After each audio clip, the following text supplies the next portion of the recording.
That was pretty fancy. I know we're getting fancy here, a little bit fancier. Welcome to our 196th episode of Gorilla Radio. It's been a busy day. Yeah, not a busy day. Yes, I have barely looked at the brackets. So after everyone decided to look at the brackets and crashed a website, thanks guys. I think that was the IHSA's plan all along. Let's prolong the bracket reveal so we can get Indiana Matt crashed. Yes, and it did not recover. So we are on a new server. If you do not know, there's a website. It's called HoosierPrepWrestling.com that you can go to, and it will give you Indiana Matt. Oops. Sorry, I'm trying to get the put it up on Twitter. So yes, go to that for now. The Indiana Matt is propagating. It's mostly there. I know my home internet will get me to Indiana Matt. My phone will not. So I'm waiting probably tomorrow morning or mid-afternoon. It usually takes about 24 hours. Hold on one sec. I got to stop this thing. So it takes about 24 hours for us to propagate, and then we'll switch it over and everything will be fine again. So that's exciting. How often does that happen? What the site crashing? I mean, it usually happens right around this time. Or it's been about 10-ish years. I remember right the night of sectional, or no, it would have been the week before sectional that we crashed. I already got it. And that's when we got to this server. So so it kind of just was not recovering. And thank you to Andy Oberlin, who decided to talk me into switching over to the other server. And it looks to be running pretty good. So cross your fingers that it holds up and it is the right specifications. So how many servers have you gone through since the start of the site? This should be the third one, I believe. So yes. Downfall. It's not the downfall. We're coming back up. We're like Matt is there. You get dropped in the first round. We're gonna come back. Yeah. So we came back, and I think some people were kind of laughing at the domain name. You get one with several domain names, right? Yeah. The HoosierPrepWrestling.com. I don't know where I got that from, but some people say I'm kind of savage or a troll. But here I am. Both. I mean, kind of both, right? Yeah. Yes. So, hey, it happens. I mean, hey, it's a cutthroat business. Yep. Defend your brand. So that was my day, and my day was just looking at brackets. Yeah. Yes. Indiana Matt will be back. The name is there. It just is not working correctly yet on everyone's stuff. Oh, yeah. Preview. He said regional preview. Title's confusing. Regional review and semi-state preview. Huh. So Vargo can't read good. Yeah, it says regional review. Learn to read, Chris Vargo.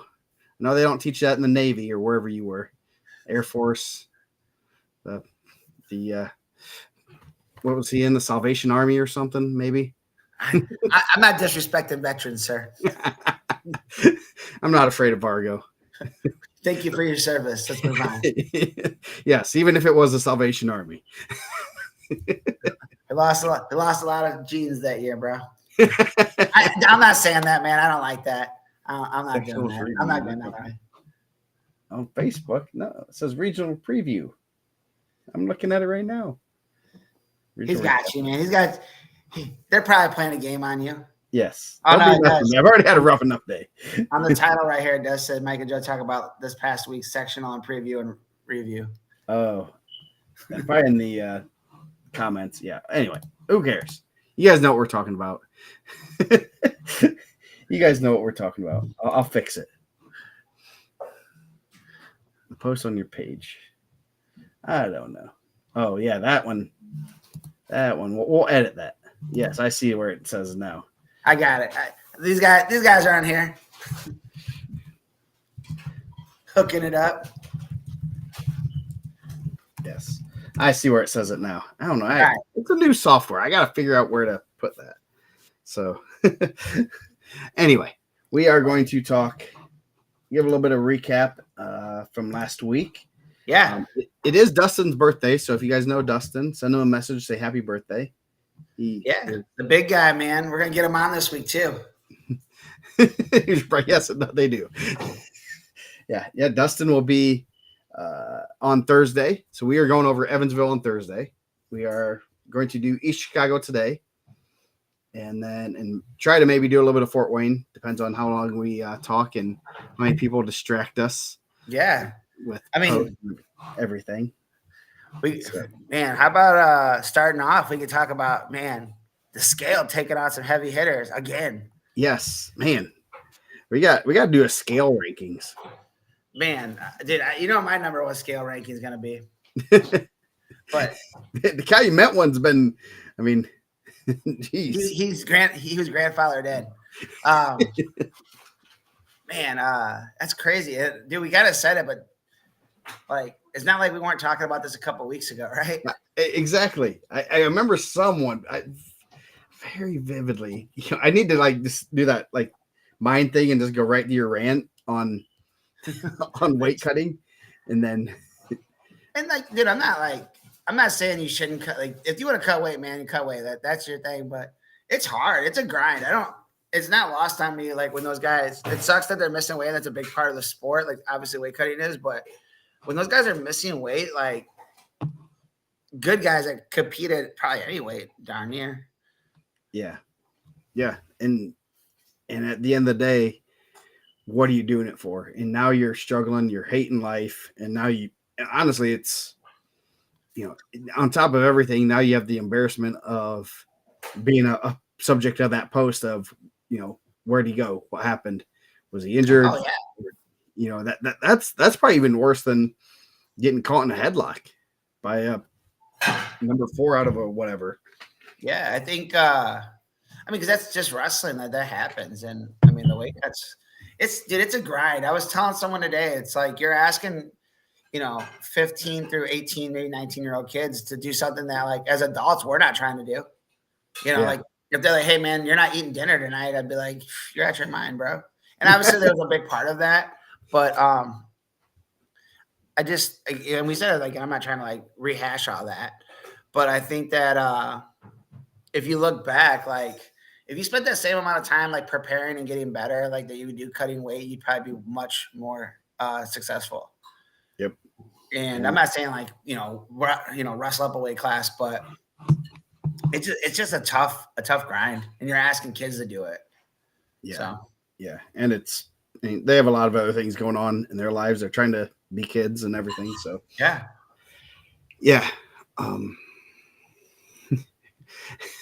Nice. Man, I wish they don't even have tamales, bro. You can get we don't have pierogies there. I wish, but tamales at the concession stand, chorizo tacos, and Modelo's. Especials. Yes. Jay, we lock our rankings before sectional and let them run. Man, I thought about doing that. I thought about just doing a top 10 every week of guys that are left and just kind of moving them around based on success and stuff, and just not on the page, but just on the post. Yeah. The middle school state was yesterday. There's a lot of stuff to cover. I don't know if we need to cover that right now, but I think if you look at 95 probably through 125, you see a lot of those guys in the rankings. Yep. Yeah. Go back about 3 years on middle school state, and you're going to see a lot of guys. Dude, I bet. You guys, here's a little weight cutting trick for you. Go get some sugar-free Albanese gummies. I'm not lying, bro. Go read the reviews. Go Google sugar-free Albanese gummies and see what happens. Dude, they're so good, Albanese gummies. They're right here in Hobart. My boy's the GM there. He used to give us regular gummies, and I'd also throw some sugar-free ones in there. Those guys would be using the bathroom. Yes. That's an easy way the colon cleanser. Yeah. The weight management, it's better now than it was back then, but there's ways to get around it. There's people that are Dude, I'll tell you the easiest way is like these guys are weighing in the first day on the percentage and saying, hey, uh, like we walk around at 106 when you cut before you do your skin caliper and everything, your hydration. Yeah. That's what we live. So there's ways to get around it. I don't think that like guys are dying. I haven't heard anyone dying from cutting weight in a while. No, But that wasn't a good time. no. But yeah, so hopefully, I mean, that's the text that goes on every Saturday of the sectionals tournament. Oh, They're in tournament. I mean, we're getting at 6 a.m. My phone's buzzing, and we're getting, this guy missed weight. We're hearing this guy missed weight, and it's crazy. I have a couple people that I'll text because the region's an hour behind, and just say, hey, like these guys have missed weight. Like, let me know if anything happens. And CP usually has had a couple guys, their scales have taken home a couple, medals. And this year is at Hobart, man, and Yeah, it's yeah, tough. So, the other things we will go over, our show is Friday. What is the date of the 21st? After the first round, we will promote it more. The Hangar, which is about 2 blocks away from Gamebridge, we are going to have a live, and I believe it'll be number 200. Oh, it's in between. It's in between sessions. No, it's gonna be after both sessions. Oh, I was about to say, man. 8:30ish, 8:30, and we're gonna do it live. So we hope all of our friends are there. I know a lot of people already said they're gonna be coming, so should be a lot of fun. And it's the week after Triple B's birthday, so you got to buy him some alcohol shots. He likes to drink. Yes, yes. The mayor of Evansville. So make sure you guys join us for that. It's gonna be a lot of fun. We'll get some people up there to talk. Maybe Tim Carter will talk about the great McDonald's of Butler. So I believe they have beer, allegedly. So they have food and beer and all sorts of things. I believe it is family friendly too. So it looked like it, man. It looked like a pretty cool spot. Yeah. So it should be a lot of fun, and we're going to have the stage, and then after we're done talking wrestling, we're talk wrestling some more. So it should be a good time. Yeah. So bring them out, and maybe we'll get some, I don't know, be ready to, their website was up all day. Yeah. Be ready to jump on the mic. I think we just grabbed people out of the stands last time, out of the crowd. Yeah. I just said, hey, you want to jump on here and talk? I think they thought I was messing around at first. We're going to have to get like a sign-up sheet for it. I know someone that's already wanting to be on it. We're gonna have to get a mute button real quick, like the beep beep beep beep beep. Yeah. So after that, Sunday will be the state reveal show at 4 p.m. Eastern time, 3 p.m. slow time. Slow time. Yeah. So myself, I will be on it. Coach Mike Gable and Greg Rakeshaw. So that's going to be a lot of fun. So we will get the brackets a little bit early. That'd be crazy if we just got them like right on the show. And whoa! So, I will not be on the show. I'll be watching. I think I'll be at practice actually. Yeah. So it should be a good time. Always neat to. It's kind of cool getting the brackets early and seeing them and just like, oh boy, that's spicy. Oh, that's crazy. That's I take the first like half hour just looking through them, looking through those draws that we kind of, the team race the ones that are gonna, be team race oriented and stuff, and yeah, so it should be kind of cool. So tune in. It'll be on ihsatv.org, .net. Is it on the Champions Network? Yes, the Champions Network is it. What is IHSA Champions Network. ihsatv.org. That might be that's a pretty good Greg Rakeshaw. Yeah, dude, he is loud. He has a booming voice. He has a booming voice.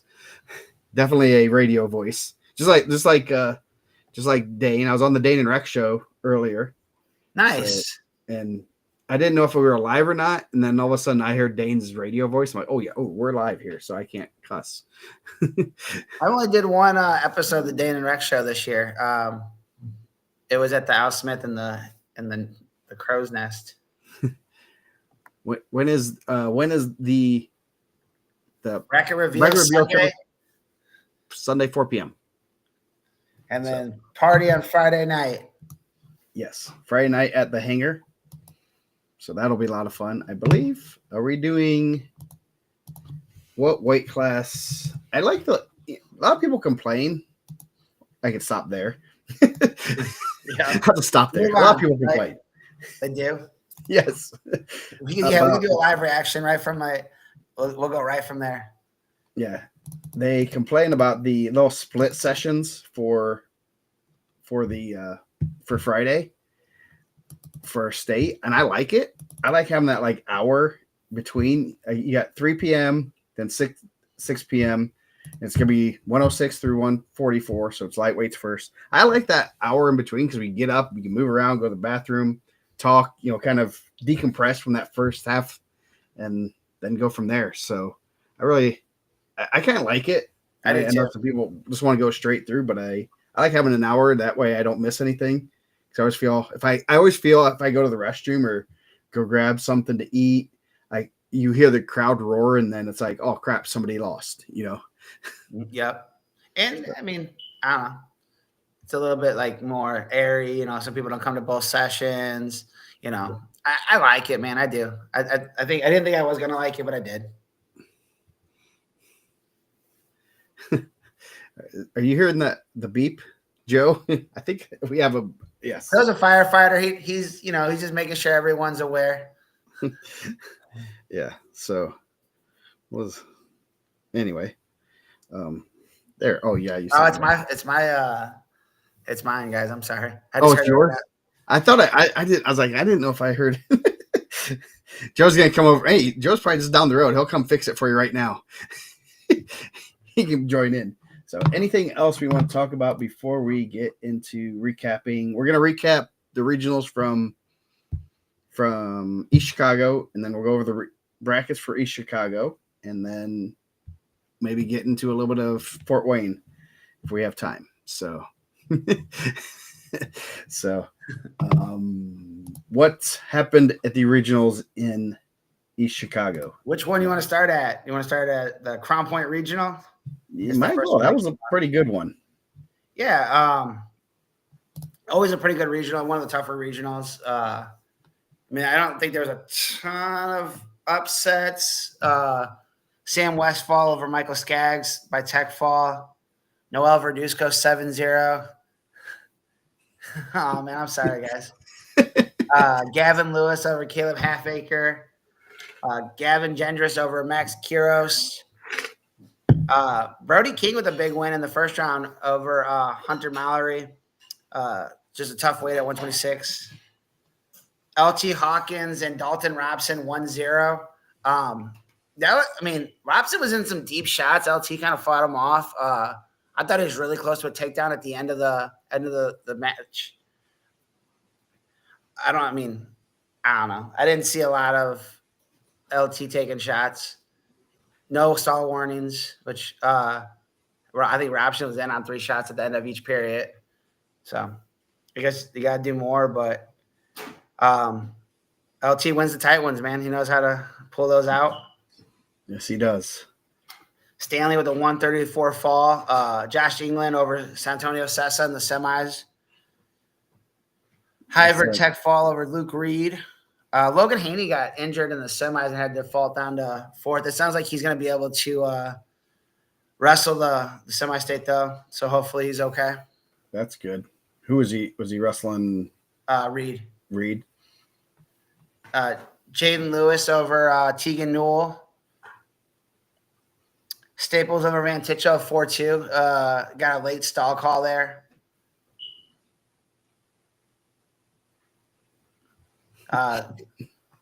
Then Israel Sinat over Ben Clark.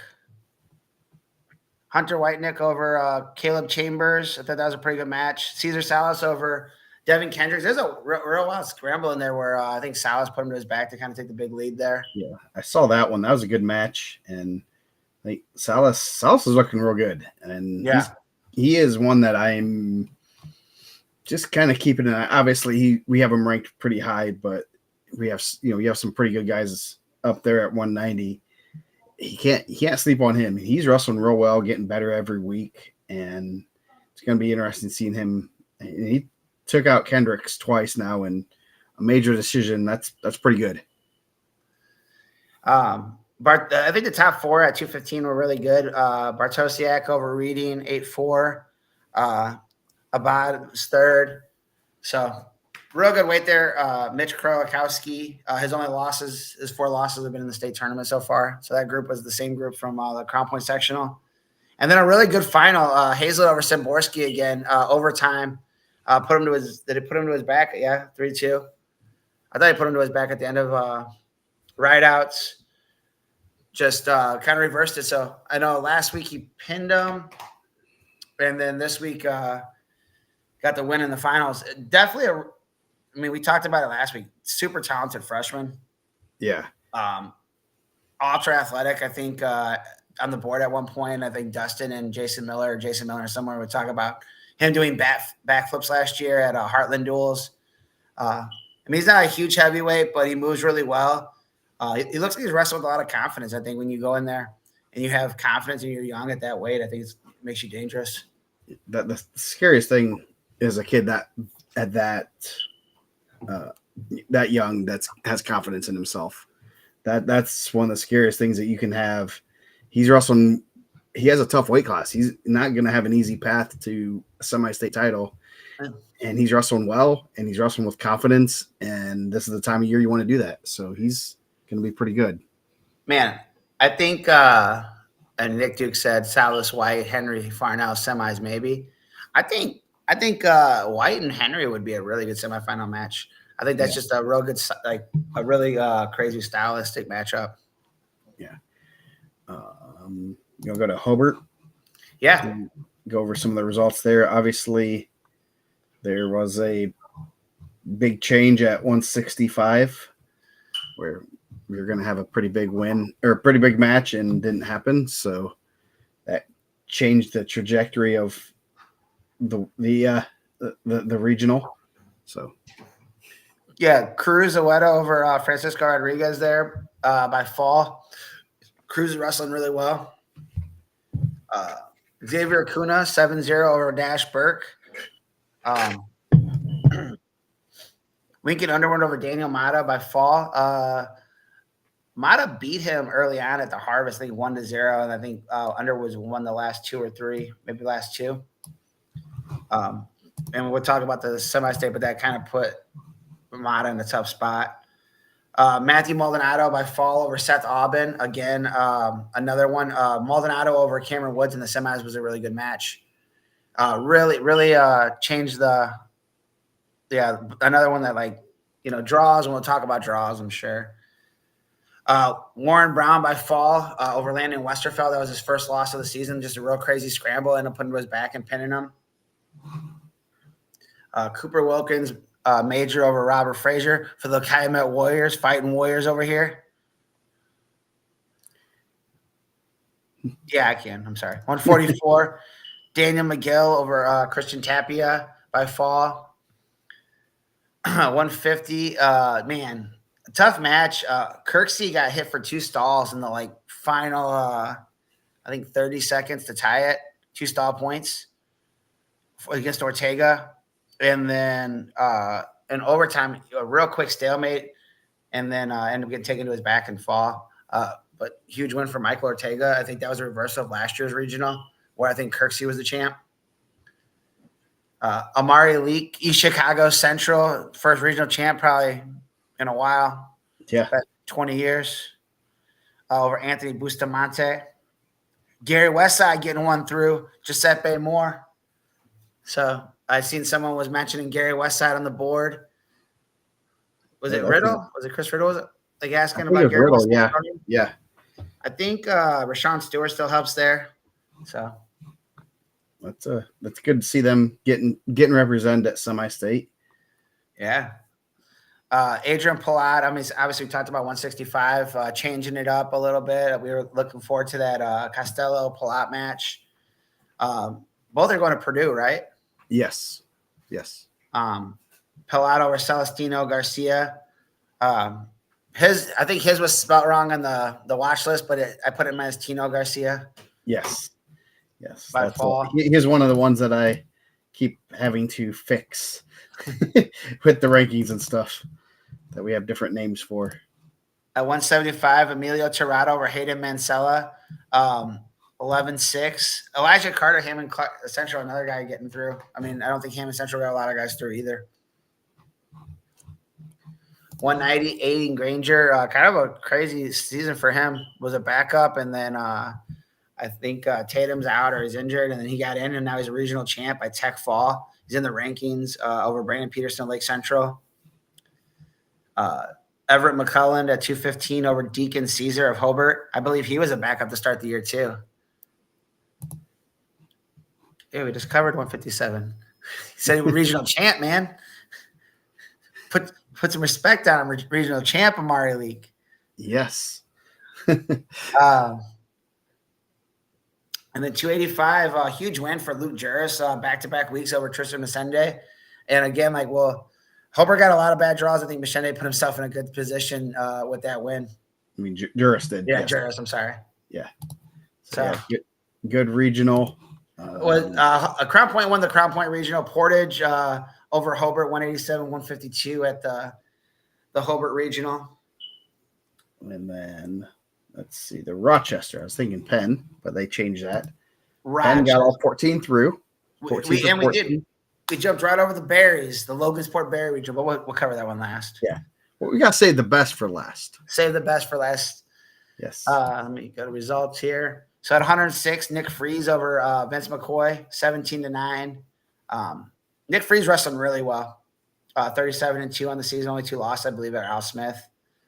113, Brody Blevins over a freshman Nicklin Slesser of Bremen by fall. 120, Chance Smith over Aiden Diaz, 7-0. I think those guys have wrestled the last couple weeks. Yep.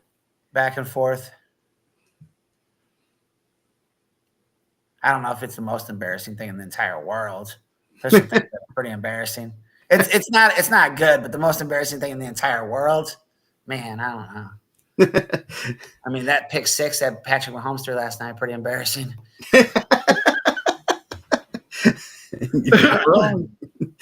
The Chiefs trying to throw touchdowns late and, messing up Super Bowl squares, that's embarrassing. Just take your out, bro. Yeah, you should ask my daughter about what's most embarrassing, and it's going to be prefaced with my dad. 126, Angelo Vargo over Cohen Kramer, 6-0. Missed one of the guys in there, Josh Kite. I believe he missed weight there, or he was out. I'm not sure. I'm sure someone will let us know. But Lane Horn, 132 over Ryan Schmittendorf. I didn't know Ryan Schmittendorf was the NIC Wrestler of the Year out there. I didn't even know they handed out Wrestlers of the Year in the conference. I didn't know either. They give like a coach of the. No, that's the. They do give a coach of the year. Yeah. So B Flat got coach of the year. I heard. Yeah. Lane Horn remained undefeated on the season. 42 matches. Whew. Yeah, that's what I heard. Indiana Matt Server. Old Server was embarrassing. Wow. Ouch. Man. 138, Christopher Fireball of Plymouth. Man, I've been waiting to say this the entire. I keep forgetting. He's out there wrestling some goggles too, man. You don't see a lot of guys out there in the goggles, dude, doing it up. Yeah, it has to have about one of the best names in the state right now, Christopher Fireball.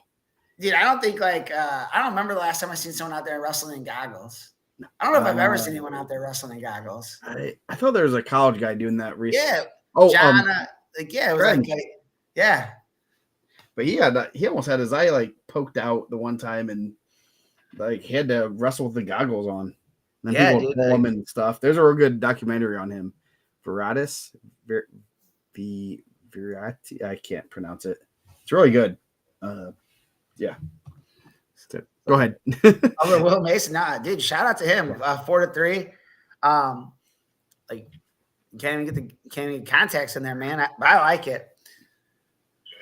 Braxton White, Kim. I had Kim over here trying to find the fire alarm that's with the low battery. Sorry, guys. She said she gave up, so I just had to deal with it. Braxton White over Colby Smith, 6'4". Dude, that's true. Yeah. He chose top at Al Smith a couple times. 150, Braddock Baling over Ryan Hall, 8'7". 157, Brant Beck is remaining undefeated by Tech Fall, 41 and over Trayvon Fleming. That should be a good possible matchup next week with MJ Staples. Yeah, that should be a real good one. Leonardo Santiago of Penn over Isaiah Butt of Mishawaka at 165. Danny Moon third there by Fall. 175, Vinny Freeman over Wyatt Davis. That's a good one by Tech Fall, 20-4. The Mighty Bison, Lee Lukaska. Okay. That was a good move by Freeman going down to 75. I think he's looking really good right now, and that's going to be interesting seeing him the rest of the way through. Man, I forgot that Winamac goes out there now. That's kind of is that a hike for those guys? Isn't Winamac over there by Fair Oaks Farms? Just seems like a weird direction for those guys. I'm not really familiar with my geography over there. I just know I like the farmhouse. I'd like to get some steaks there. Got a nice bone-in T-bone one time, about $125. Just south of Bass Lake. Dang. It's it's not too far from Rochester. Okay. I don't know where Fair Oaks Farm is. It's right off of 65, man. Oh, it's far away from 65. It's about halfway between Rochester and 65, basically. Okay. So if you guys, you never seen Fair Oaks Farm? They got the cows, man. I think I've driven by it. Maybe I've heard of it. Pretty decent. Yeah. Farmhouse is decent there. 190, Alessio Retzkoff. I hope I said that right. I'm sure I didn't. Of Penn over Edwin Garcia. I said that right. 3-2 ultimate tiebreaker. A 215, Malachi Evans of Penn over Talon Gardner of Winamac. Talon Gardner over Trey Dunning in the third and fourth place, or the semis. Kind of set up an interesting matchup. We'll cover in the semi-state brackets also. I think Winamac used to go to Logansport, right? I think so, yeah. As I say, I think so. I know they did. So yeah. I don't know why I said that. And Cameron Kaufman over Declan Guard, 4-1. Is all four of Guard's losses to Cameron Kaufman? Or three of them for sure, right? There's a website for that. Clint's in here. I see him over here commenting. Dude, Matt Henry knows what I'm talking about. He said the sign's misleading as it's 45 minutes east of 65. Dude, I think it says Winamac right there. Stop and get some cheese and some ice cream, man. They got ice cream right in their gas station. Yeah. So, some good matches there. Yeah. Penn get off 14. That's pretty exciting for them. Yeah. You got 14 shots at getting – obviously, they're going to get some kids to state, but the more guys you have going, the better chance you have of getting good draws. Especially, oh, man. Tim Carter bringing that heat. Get the fastball tonight. Man. Come on, Tim. I thought we were friends. I promoted Mishawaka. Dude, I bought stock. 2 to Trevi and 2 to Kaufman. Thank you, Clint. I bought stock in the Butler McDonald's, and it's gone through the roof in the past couple weeks. So come on, man. But I have like helped the economy of Butler single-handedly. Jeez, we're getting exact addresses. Dude, hey. For all you guys leaving the region, heading down next weekend, go ahead and stop in there, get you some ice cream. If you're on the way back and your feelings are hurt Friday night, stop and get you a T-bone steak.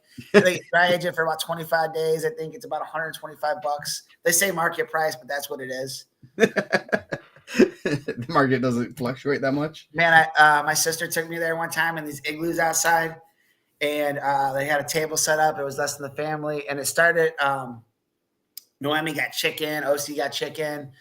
My brother-in-law got like a filet mignon, and they're like, it's market price. It's $90. And I already had in my heart that I'm getting this T-bone, right? And they're paying. And I already said it. And My sister gets pork chops. Kim gets pork chops. It comes to me. I was like, I'm thinking about getting this T-bone, this bone-in T-bone, tomahawk T-bone. And they're like, oh, great choice. We aged it this long. It's so good. And this way I feel like I got the green light, right? So my brother-in-law says, oh, I had it last time. It was really good. And I said, and she's like, it's $125. I said, Oh, you know what, man? Maybe I'm good. I don't want to get it. He's like, no, I'll get it. And then Kim was giving me these daggers because she was like pissed off that I was ordering this T-bone. And dude, it was good. On my Facebook, you can see it. It's as big as my head. It was pretty decent. I mean, I don't know if it's $125 good, but it's decent. It is decent. Yeah.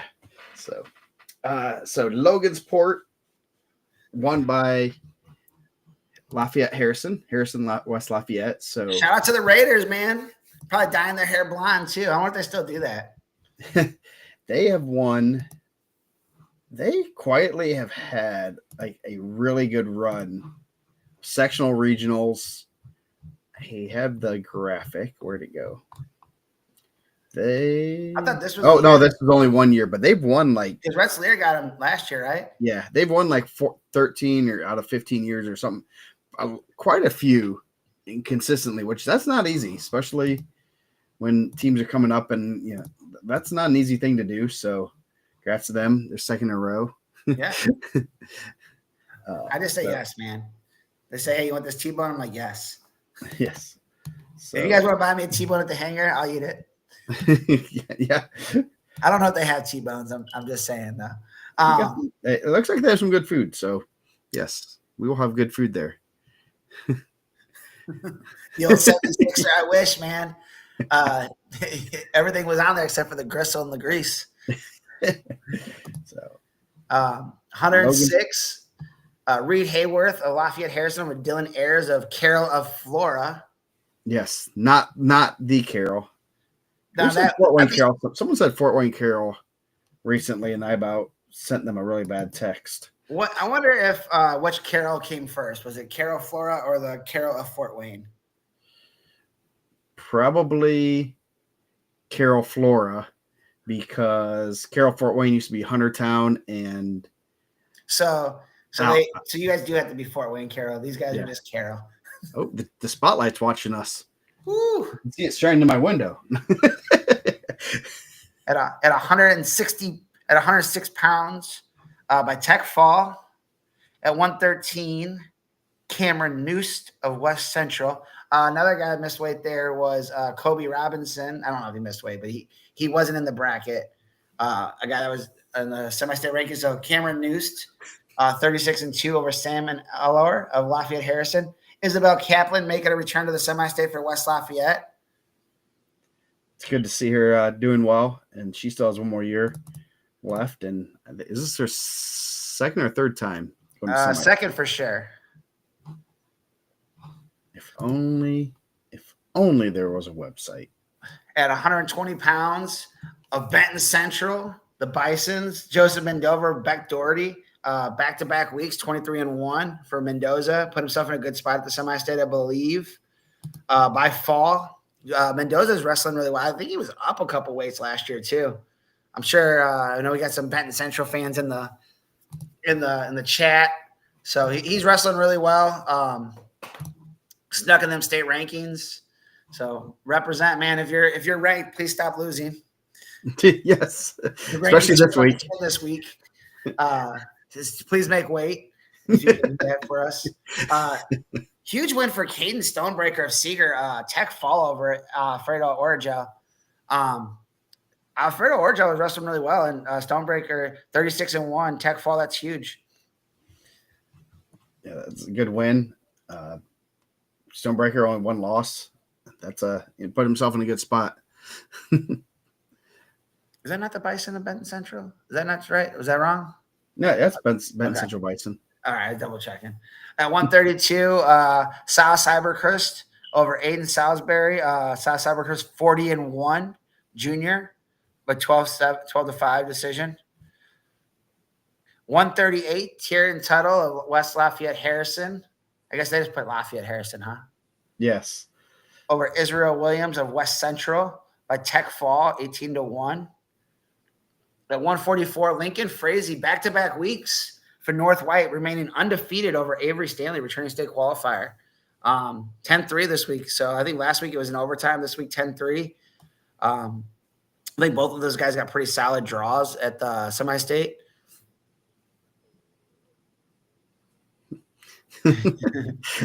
Man, catching the heat tonight. I know it's a rough crowd tonight. Yeah, they're feisty. We didn't do the Bloomington regional. We're gonna do the Evansville regional on what day? Thursday with Triple B. With the voice of the South, Triple B. I will tell you ahead of time. I got a letter from a concerned parent from the South about a wrestler that was not ranked. I will read it live on the air. Woo! So it's pretty spicy. I got to tell you, there's a parent that is not happy about their kid not being ranked and making it to semi-state. Ranked like in the state or ranked in the semi-state? Did Dustin ranked in the semi-state. I think she's more the mother is more upset about this not being ranked in the Evansville. Oh, I know what we're talking about now. Take me out. I got a letter. It is a very, very sternly worded letter. Yeah, I will read it on the air because it's pretty bad, and it's bad. I just gotta say that.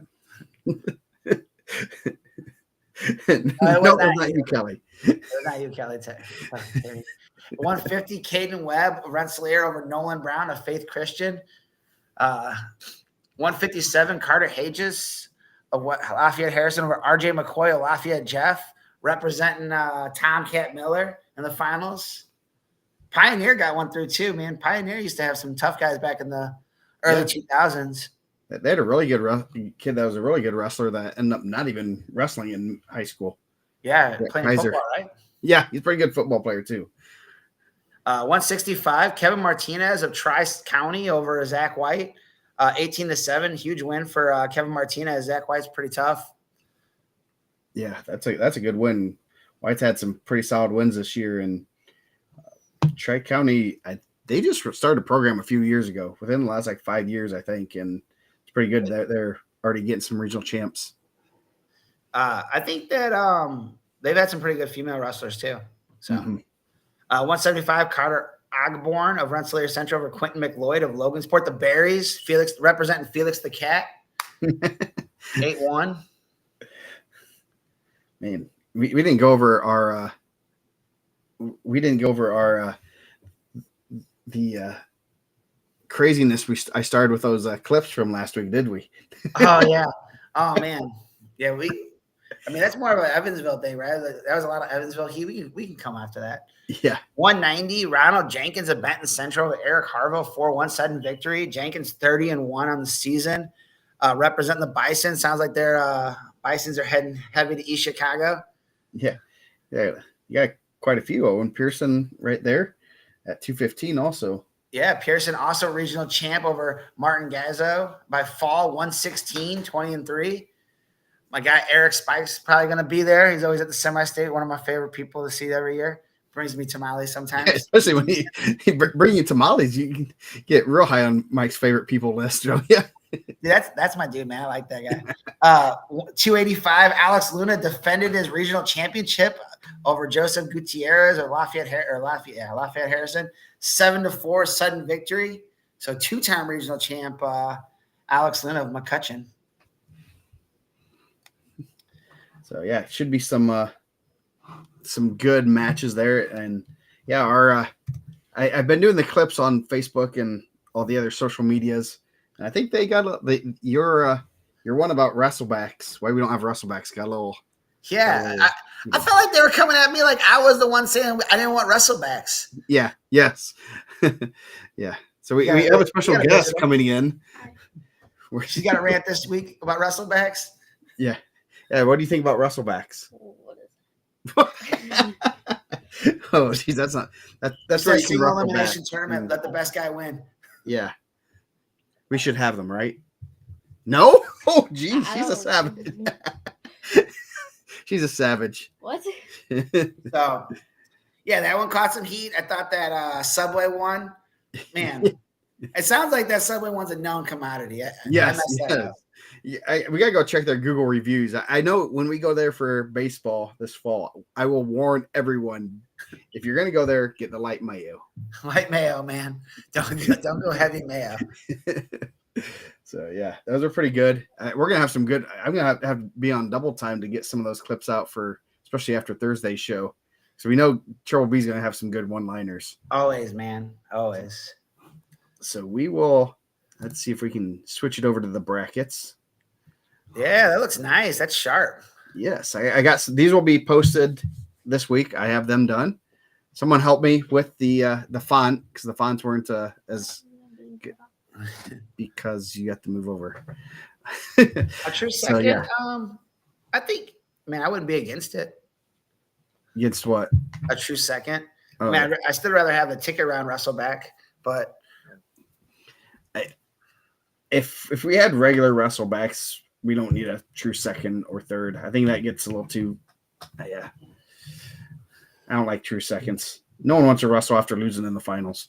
man, remember during COVID and they had to like keep them on the mat and hand them their medal right after they lost? That was terrible. Yeah. Yes. I mean, I guess of all the things that happened during COVID, that wasn't the worst thing, but it wasn't no either.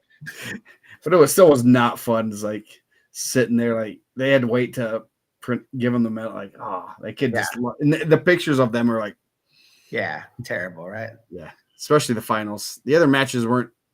You can understand a little bit, but the finals, man. So East Chicago semi-state.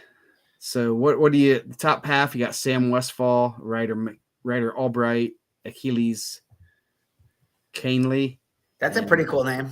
Yeah, and Francisco Rodriguez. We're not on semi-state. Westfall and Rodriguez could be a good ticker round match. Rodriguez was at Bishop Knoll last year, had a pretty big win at Carnahan. Bishop Knoll got snuck in there. I think Sam Westfall, obviously number 12 in the state, number 2 in the semi-state. I think he'd be the favorite there. Yeah. I'm glad they got the wrestle too. Mm-hmm. Reed Hayworth Harrison, number 12 in the semi-state, number 7 Tyler Quarles. That should be a real good first-round match. Chase Michaels of Portage and Vince McCoy, South End Riley. McCoy put himself in a pretty solid position.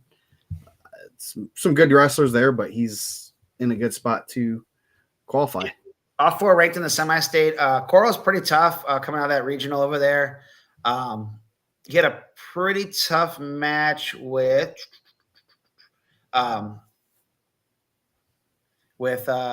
Skaggs. Oh no, Skaggs. Was it Skaggs? Yeah, it was Skaggs. Sorry, I got a text. So had a pretty tight match with Skaggs, and then Skaggs had a pretty tight match with McCoy. So if you do transitive property, it could be a possible good tick around match. Michaels got in the lineup late, about midway through the year. So he's wrestling really well. Yeah. Then going down, Nick Freeze, as you said, wrestling really well. Real good freshman from Mishawaka. Remy Davis of Griffith. Julian DeLuna of Hanover Central. And Dixon Ayers of Carroll, Flora, not of Fort Wayne. Yeah, Julian DeLuna, ranked 23rd in the state, had a real tight match with Stuckham this time. Thank you, Michael Skaggs. I was misinformed. Cannoli. Thank you, Brian Henderson. Cannoli. I forgot to say I'm gonna be on the mic partial, so that helps. Nice. I'm gonna be on the mic. Tejan Nuel. Tejan Nuel. DeLuna had some pretty good matches with Ocampo. One pretty good match with Ocampo. She beat him, I think, 5-4. So, but Nick Freeze has been wrestling really well, 37-2 on the season. Real tough freshman. Yeah. The last quarter bracket, Cruz Arruda versus Andrew Hankins, and then Hayden Snowden versus Michael Skaggs. So I think Mike might know Michael. I'm guessing. I think that could be a good guess. Cruz Arruda wrestling really well. I know he had 2 losses. Sam Westfall has avenged that loss at the DAC. I think maybe twice he has. And then I think he has a loss to Daniel Brown also. Coming off a Hobart Regional Championship. Skaggs should be a pretty tough one in the ticket round there. 26-8 for New Prairie. So that's a 2 coming out of Crown Point.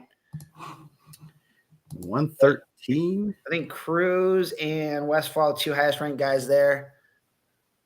Yep, you have ranked guys in each quarter bracket, so that's a good thing. There's some that are not like that. Nope. We won't mention the semi-state, but we're not going Nope. over it today. So No. 113, starting off at the top of the bracket. I thought this is a really good cut during the season. I didn't know if he was going to be able to make it to 13, but Xavier Acuna of Portage, ranked number 20, number 4, regional champion, has Ben Shamer of Valparaiso, a junior 5-5. But, he's Cook trained. So when Cook got you, you always have a chance out there. the Valpo legend going back home. Yeah. Cook. Isn't Papa Cook helping? I don't know. 2-time runner up and a champ. Cook squared. Josh Raby of South Bend Riley, 29-9, and Salmon Allor of Harrison, West Lafayette, 12th ranked in the semi-state. Xavier had a ton of really good kid results. I know they had a death in the family a couple years ago. I think he took a little time off. I mean, it's really tough, and it's good to see him back on the mat doing well for Portage. He's tough, and I know when he was a kid, he used to wrestle at the highest level with a lot of those guys. Yeah, that's good. He's coming on strong right at the right time, and put him in a real good position to punch a ticket to state as a freshman. I mean, I'm sure it's tough to wrestle like for your older brother too. Like Acuna's the head coach there. I'm sure they have a different expectation. Yes, it's just like I don't know. Brothers probably are a lot different than like father son. Yeah, brothers would be even worse because the brothers are usually hard on each other. Yeah, real hard on each other. Next quarter bracket, Isabel Kaplan. We talked about her making her second trip to the semi-state. Number 9 in the semi-state. She'll have Nicholas Slausa of Bremen first match. 33-3 freshman. The winner of that will have the winner of Gavi Riano. He's related to the Maldonados. He's cousin Santana Dame, freshman for Lake Central, and he has undefeated number 1 in the semi-state, 3 in the state, Noel Verduzco of Lowell, who's kind of been on its hair this year. Yeah. That's I'm excited for 113 at state. Obviously, I'm looking way ahead, but that's going to be one that I probably Sunday when I get the brackets. That's probably one I'm going to see where those matchups lie, and there's going to be some good ones. Noel moves well. Tax doesn't back up. He's pretty fun to watch. Yeah. Then go ahead. Go ahead. We're just going to the next quarter bracket. Brody Blevins, number 18, Mishawaka. Parker Barnard of Lafayette Jeff. Blake Doering of Hobart, and then Colin Strayer of Crown Point. So you got 13 and 18 potentially in the ticket round. So that's a tough match right there. That's going to be a good one. Yeah, I mean that's one of those draws. I want to say a death draw. I mean, obviously neither of those guys have a medal, but Strayer, a real tough freshman, was the middle school state champ last year at 120. So he's down a weight class. Verduzco was a middle school state champ last year also, I think at 106. So Doing has got a lot better. He was tough last year. I got back in the lineup about some injury, but that's a tough draw. And Barnard also, I think he's a semi-state guy last year. So Blevin Strayer tick around could be a good one. Yeah. I mean, Crown Point's going to need to get a lot of guys to state. I mean, the more you have there, the better chance you're going to have. You're going to try to make a run. I mean, so you need Strayer there. Good thing, I guess, and for Crown Point right there, Strayer and Verduzco are on opposite sides, and they're the favorites to punch their tickets, so that could help them get a little bit better draw for next week. And you're always kind of looking for what's this mean for next week, obviously, with them being on the opposite sides because they wrestled last week. But sometimes you're going to have those guys that you're going to see 2 guys that are pretty closely ranked, and it might be a Crown Point kid, might be a Brownsburg kid. We can, for any team that's in the team race, that now one guy's going to get first, one guy's going to get third, and hence why we were talking about true seconds. Yeah. That could screw things up a little bit, I guess. So.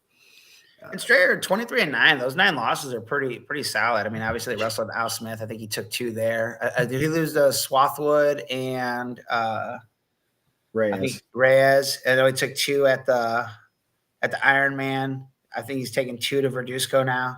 So yeah tough freshman. Just those 9 losses, you see that, and you're like, oh man, 9 losses. I think his 9 losses are pretty. I'd put them up against almost anyone.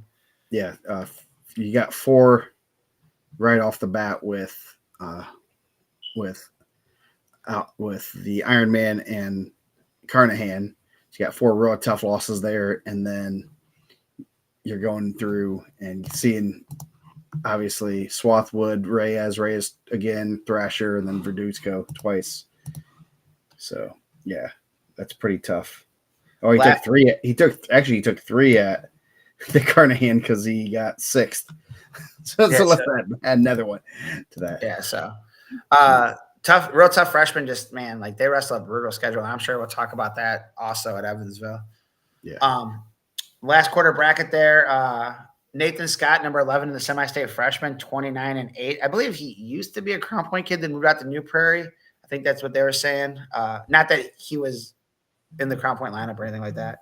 And he didn't. I don't think he moved to New Prairie for wrestling. I think they just moved to New Prairie for clear skies and less smog. Number 6 in the semi-state, Nash Burke. He spent some time in the rankings of Munster, so that'll be a first-round match, 6-11. Caden Parker of Penn, 17-10. Sophomore, and he'll have Cameron Noose of West Central, junior, 36-2. So no state ranked guys in there, but possible 7-6 with Burke. Probably about the best draw those guys could have got. I mean, any of those guys. You kind of missed all the state ranked guys. Yes. So 120. Yeah, Joseph Mendoza at the top from Benton Central, the Bison. Benjamin Flick of Highland, freshman, and then Emmerich Ritter. Is related to Estel Ritter? I think he's the guy that sells ice cream. Yeah, okay. Ritters. And then Aiden Diaz from Penn. Diaz overcoming some genetics from his father. Way nicer than his father. Way better looking. Way more athletic. Do we need to go on? Nope. Mendoza wrestling really well. Avenged his only loss of the year to Beck Doherty twice now. Put himself in a good spot. Him and Diaz possibly for a ticket round. I don't know if Diaz and Emmerich Ritter had wrestled at all this year, but Mendoza in a good spot there to punch a ticket for Benton Central. So has it been a while since Benton Central's had a state qualifier? I'm on their thing right now. Their last time was 2018. Oh, so Bryson Ford placed 8th. Oh, I remember Bryson Ford. Yeah. Did you say his loss was he lost to Doherty earlier in the season? Yep. Beck Doherty, yep. So we do not have that in there. So I'm going to put that in there. While you go on and talk about about Lincoln Underwood. Yeah, the next quarter bracket, we'll start on the bottom part of that. Colin Motes of Riemann, 31-6, number 9 in the semi-state, and Caleb Halfacre, senior, 25-10 of New Prairie, number 8. So right off the bat, 8-10. And then Lucius Cosgray of Twin Lakes, 18-14 junior, has freshman Lincoln Underwood, who was also a freshman sophomore state champ last year, or not freshman sophomore, 8th middle school state champ at 125. Ranked 9th in the state, number 2 in the semi-state. Put himself in a good spot. He's been wrestling really well. A handful of his losses are to Gavin Lewis, who we're about to talk about in a second. Next quarter bracket, you have Chance Smith, 25-11, sophomore from Mishawaka, against Gavin Longoria, a late ad for Lowell. I know he had been in the bracket for a couple times, different times when they're moving guys around. So he ended up getting in at 120, qualifying for the semi-state. So congratulations to Longoria. And then you have number 7 in the semi-state, Luke Need of Lake Central, sophomore, 28-11. And he'll have returning state qualifier Beck Doherty of Rensselaer, 26-11, ranked 24 in the state, 6th in the semi-state. So 6, 7, and 10 in the semi-state. So 6 and 10 to possibly wrestle number 10. Yeah. That's a good, solid quarter bracket there. And then at the bracket bottom, gods. Oh, man. We didn't even kick this off, but, man, Hober got some brutal draws. I seen it this morning, and I was, man, tough. I saw there's one we'll talk about here in a couple weights that it's like if you're like, I don't want one of these draws. And then it's like all of them combined of the potential worst path to punching your ticket to state after winning a regional. It's, man, I don't know what they did, what Johan did to uh, One of to the the school IHSA. mascots. Yeah, Uh, man, we pump them up last week, best mascots, and then they just got, man. and dude, like, and obviously their rankings out the window. Anything can happen. And the first two rounds are single elimination. But man, this is the mental part of it's going to be huge this week. Just getting your head right and not looking too far ahead, and um, it's tough. So just going into that, Roman Marquez of South Bend Riley, a freshman, 26-17, fourth place out of Rochester. We'll have Gavin Lewis, 25-3 on the season, of Crown Point, number one in the semi-state, three in the state. His three losses are one to Royce Malone, and two at the Ironman. One was to a world champ. So pretty tough. And then he'll have the winner of Alex Van Doren of North White Jr., 33-7, and number 12 in the state, number 3 in the semi-state, Hobart's Daniel Mata, who lost to Underwood in the Hobart Regional Championship. Probably the worst draw you can get if you're a Daniel Mata. Yes, Like in that bracket. Yes, by I far. mean, obviously, like if you had Dickman, who's a 2-time defending champ, that's probably the worst draw you can get. So someone has that. But in our semi-state, that's probably the one that they didn't want. I would assume if you asked them.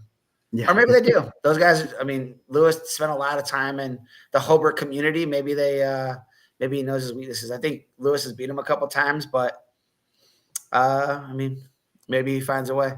You never know. Crazy things happen every year at semi-state. And so Jalen Hanson's going to have his guys ready. That's part of what he does. He does a good job. He's a good coach. I think the mental side of the game for him is huge. Yep. And you have nothing to lose. Crazy things happen. And we're just going to roll right into the next Crown Point Hobart matchup for possible ticket round. Yes. First, top of the bracket here. Gabe Veet of Warsaw Jr., 28-11. And he'll have Seth Aubin of Hobart, senior, number 15 in the state, number 4 in the semi-state, 32-6 on the season. What is he? A qualifier last year, a medalist the year before that. Yep, and a qualifier before that. So every year, I think he's wrestled Gavin Gendris at the semi-state. So this year, they're just going to do it in the ticket round. He'll have the winner of Gunnar Payne of Attica, 22-9 freshman, and number 1 in the state, number 1 in the semi-state, Gavin Gendris, 29-2. So that's going to be a tough one. That's probably, I would say that Hobart did not want to see that draw. And that's like one of the ones when I opened the bracket, you see that and you're just like, man, that sucks. Both of those guys are seniors. One of those guys are gonna not go. And this is the thing for wrestlebacks, right? I don't know if he would win his way back in, but I'm willing to bet that there's some coaches that opened their bracket this morning and was like, that sucks for them. We got a better draw. Yeah. I'd be willing to bet outside of Maldonado, who beat him, and Vargo, who beat him. I mean, probably Vargo doesn't want that draw either. His dad's in here. I mean, they're probably okay with it, but they're not like, that's not the draw they were hoping for, I'm sure. No, that's not the draw you want. And you look at that, and if he had got third, he'd have been a lot better spot. Yeah, I mean, you kind of get punished for winning the sectional, and then you lose in the regional final. Yeah, and that's one of those things that I always said. It's kind of it's always interesting when coaching at Carroll and stuff. I always thought coming out of the Carroll regional, we would always get better draws as a third place finisher than a second place finisher. And it was always kind of weird as you'd get mad that you lost that semifinal match to a kid you should have beaten. And then you go look at it like, oh, we got a better draw. And sometimes if you get second, you get a better draw. And that's the crazy things that happen at semi-state, and it's about a draw. And it didn't.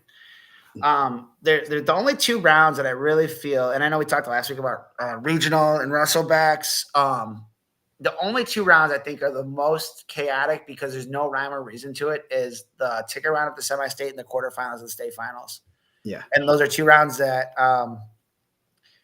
there's no seed. There's nothing that, like, it just is like like if we were seeing this, you got a guy with a medal there that's going to go home.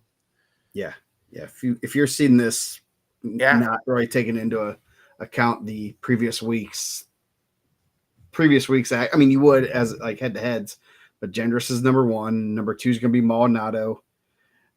three is probably Vargo because they have a head to Vargo's head. three, and then probably four is Auburn. Auburn. Or yeah, Auburn. So And that, like it sucks. It's terrible. I don't like it. It's the system that it is. Um, it happens every year. It's going to happen this year. It's going to happen next year. It's going to happen 10 years. And I just hope when things like that do happen, that those like I know Zach's for Russellback, so I'm not like throwing that at him, but like we talked about it last week. I'm sure there's someone like, and I'm not saying any of these coaches. You could go against any bracket that you feel like there's an easier draw than the guy that got two medals in the ticket round, and they're like, yeah, we got the draw we wanted, right? yeah, It sucks. yeah, That'll be one. I'm sure there's gonna be a lot of eyes on that match. This was the Al Smith final last year. yeah, After Seth Aubin beat the state champ in the semis, Charlie LaRocca. yeah. I mean, obviously he's signed on to wrestle. I think he's wrestling at Tech, but and Gendris is wrestling at IU. I'm not saying that it can't happen. Like crazier things have happened. Gavin Gendris has had a pretty good run at the East Chicago semi-state in his 3 years so far. Yeah. So moving on. Pretty good bracket here also. We kind of just talked about if you're third. Cameron Woods, returning state qualifier, 25-13, ranked 20 in the state, 6 in the semi-state. You have Cohen Kramer of Plymouth, first match, 35-4, number 11 in the semi-state. The winner of that will have the winner of Evan Kreiderman of Hanover Central, sophomore, 31-10, and Caden Stonebreaker of Seeger, 36-1 senior, Logansport champ. That's a tough first round match. Another Stonebreaker's wrestling really well, but Evan Kreiderman's pretty tough. That could be a first round matchup that there's gonna be some eyes on there. 10 losses. They wrestle a pretty tough schedule. Stonebreaker's been there before, and then Cameron Woods won a wild match last year, first round with Mass Kuros, who we're about to talk about also. And so he'll have to win a tough one first, and they have to win a tough one second. Ooh, Vargo. Kramer's going to beat Woods. Write it down. Ooh, okay. There we go. I like it. Put that on there. We can do that. I keep forgetting we can do that kind of fun stuff. Oops, I'll put it up there twice. So, speaking of Vargo. Yeah, I think, and Cohen Kramer, I know he had beat Josh Kite this year. I think he kind of benefited from Kite being out of there, right? Yeah. Because then Cohen Kramer would have been in the same semifinal as Vargo. And I don't know what the 3 got over there. If he was the 3, he would have had Seth Aubin first match. Yeah. And then Gavin Gendris. Yeah, then Gavin Gendris. So probably not bad draw for him. Yeah. So speaking of Vargo, Angelo Vargo, Penn. He has Diego Betancourt from Munster, first round. Also a transfer from Bishop Knoll. Oh, man. Lots of that pipeline going there. Brody King of John Glenn, and he has Alfredo Origel from Rensselaer Central. Should be at number 10 and 12 semi-state. So that should be a good one. And then winner likely gets Vargo. And another one of those kids that's overcome genetics, better looking, faster, stronger, better wrestler, better technique. I mean, just probably, one of those other. Man, it seems like a common thing at Penn. If he was in these comments, he'd probably be a lot funnier. Now he's a good kid too, man. I'm happy to see him back on that mat. I know his season was cut short last year due to injury. So Origel King will be a good match right off the bat. And then Origel lost the season last year for transfer. His brother was at North Newton. So that should be a pretty good tick around. Bottom quarter bracket. Shout out to Mishawaka Mary and Alex LaClava, senior, 33-7, making it through the Rochester Regional. He'll have returning state medalist Matthew Maldonado, senior, 33-3 last year, semi-state runner-up. The Maldonados have won a lot of matches in that gym. Yes. They have 2 banners, one hanging for his dad, one hanging for his uncle. Both were all high school All-Americans.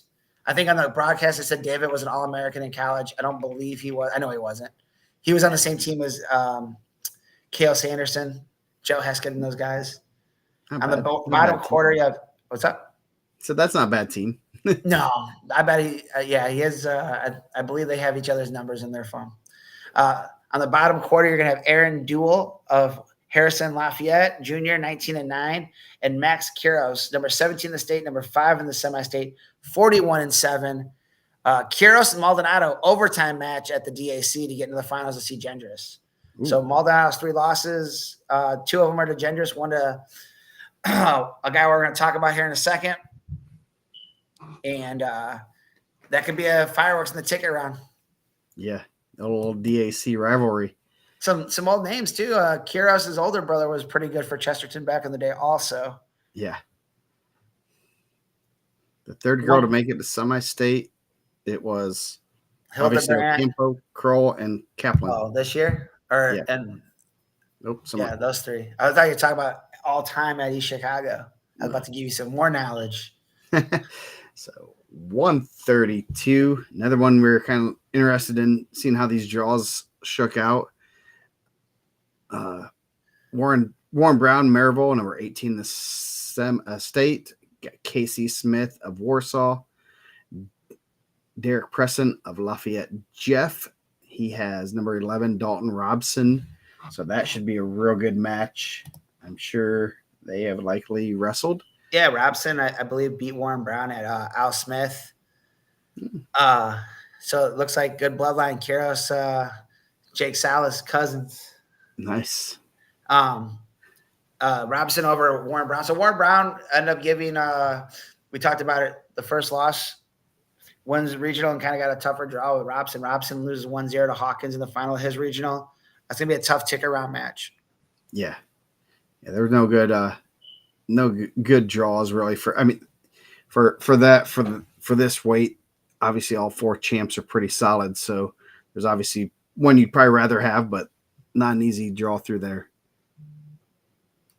I don't know what that means. Okay. We appreciate your opinion. Thanks for chiming in. Yes. Next quarter bracket, Isaac Bukima also had a really good match with LT Hawkins in the semis at Crown Point. He'll have Aiden, number 10 in the semi-state, and he'll have Aiden Salisbury of the Loganport Berries, number 11, senior, 22-6. So 11-10 first match, and the winner of that, I have Jose Ahmed of Highland, 21-13 sophomore, and undefeated junior Lane Horn, 42-0, number 4 in the state, number 1 in the semi-state. Horn last year lost to Hawkins 1-0 too, I believe. So that'd be a pretty good match there for the ticket with Bukima, who's kind of underrated in my opinion of the guy that does the rankings in the state. I set up so then next quarter bracket, you have Ryan Schmittendorf, Aiden Campbell. I believe they wrestled also. I think Campbell got a win over Schmittendorf. Is that true? Or did Schmittendorf beat Campbell? I think Campbell won that one. I'm not positive. 21-11 and 29-11. Campbell and Schmittendorf. Let me see. Schmittendorf. Campbell beat Schmittendorf 8-5. So that should be a good first round match right off the bat. And then Seth Duval of Harrison, junior, number 12 in the semi-state. He'll have LT Hawkins, number 6 in the state, number 2 in the semi-state. On the recommendation of Ryan Wilkerson on the Facebook page, I ended up moving LT Hawkins back up. I know he was 12. Maybe I put too much weight on a singular loss. 23-7, a returning state medalist. He's not afraid to win a close one. Yeah. So, yeah. I'm sure his dad has that Patrick Gray from all those close ones. Yes, it grows by the week. But he finds a way to win, man. He's a winner. He's wrestled more than 1 point matches in a day that I've wrestled in my entire life. 1-0 matches. Yes.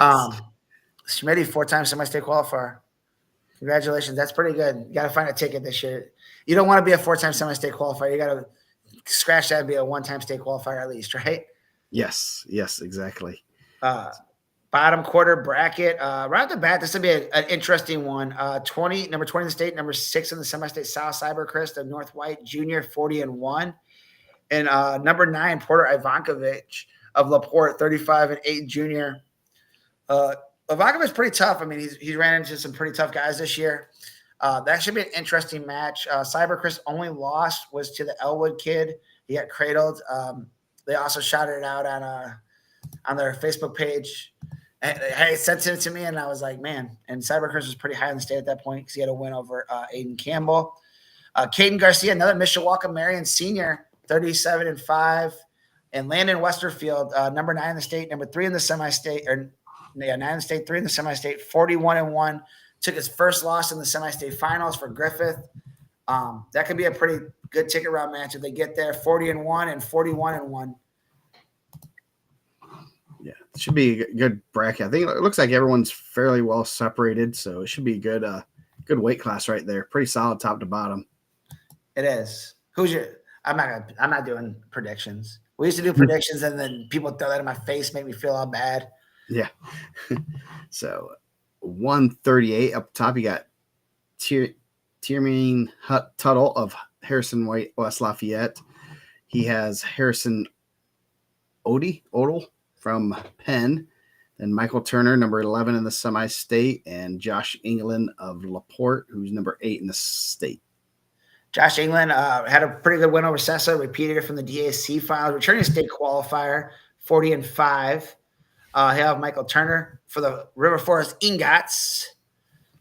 So that's a pretty cool name, a junior. And then, man, Penn just brings guys out, man. Yes. Like, I swear, like Hudson Odell, congratulations, 13-10. Terry Tuttle's pretty tough. I think he's also been there 4 times to the semi-state. This will be his 4th trip, 17-1 senior. So England's pretty tough, though. That'll be a tough one. He's wrestling well. Just kind of ran into a pretty good buzzsaw in the finals of his regional. Yeah, that's a tough one. Next going down, Christopher Fireball. We've been talking about him. Chase Peckney of Frontier, first round. Then Sonny Sessa or Santanio, as they like to put it in the brackets to screw up all my links. You got a buzzsaw right off the bat, though. Yeah, man, the Fighting Warriors of Calumet, Robert Frazier, can never overlook a Calumet Warrior. You get them on, man, if they wrestle that under the lights, Calumet wins. Game over. Calumet's undefeated under the lights. All you got to do is bring a spotlight to semi-state, just shine on that match. Frazier wins. Tough draw for Frazier, honestly. I mean, he'll have 465 dual meet wins in his corner. Coach Watkins. I watched him on the pinfall with Danny Bell, given the history of the region. Man, he broke down the highest state placer and all the coaches and their highest state placing for all the teams that he didn't mention in episode 1. Shout out to Joe Caprino on there and Mike Reiser. Nice. So appreciate that, Coach Watkins. Sonny Sessa, returning state medalist. That's a tough one right off the bat. Christopher Fireball and Chase Peckney. We already talked about Fireball. Obviously, he's gonna be out there choosing top, getting some tilts with some goggles on. Pretty dope. Yeah. He might be the only guy left in the state tournament wearing goggles.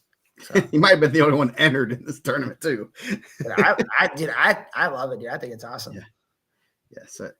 Evan Stanley, he's looking really good, and I'm excited for. Obviously, that's another one to see how 138 shakes out. Let's go, Robert Frazier, represent the Warriors. Yes, let's go, Robert. Bring that, channel the power of the Calumet scale. Go sit on it, and it'll give you the power, the magic powers. I don't know if Robert's from Black Oak or the Township, man, but represent, man. I thought that's Chris Sabo. Wow, is that a reference? That's good. From the Reds, man. Man, you are just tell me you're mid-40s without telling me you're in your mid-40s. I bet Brett Smith has that Topps Chris Sabo card still. Yeah.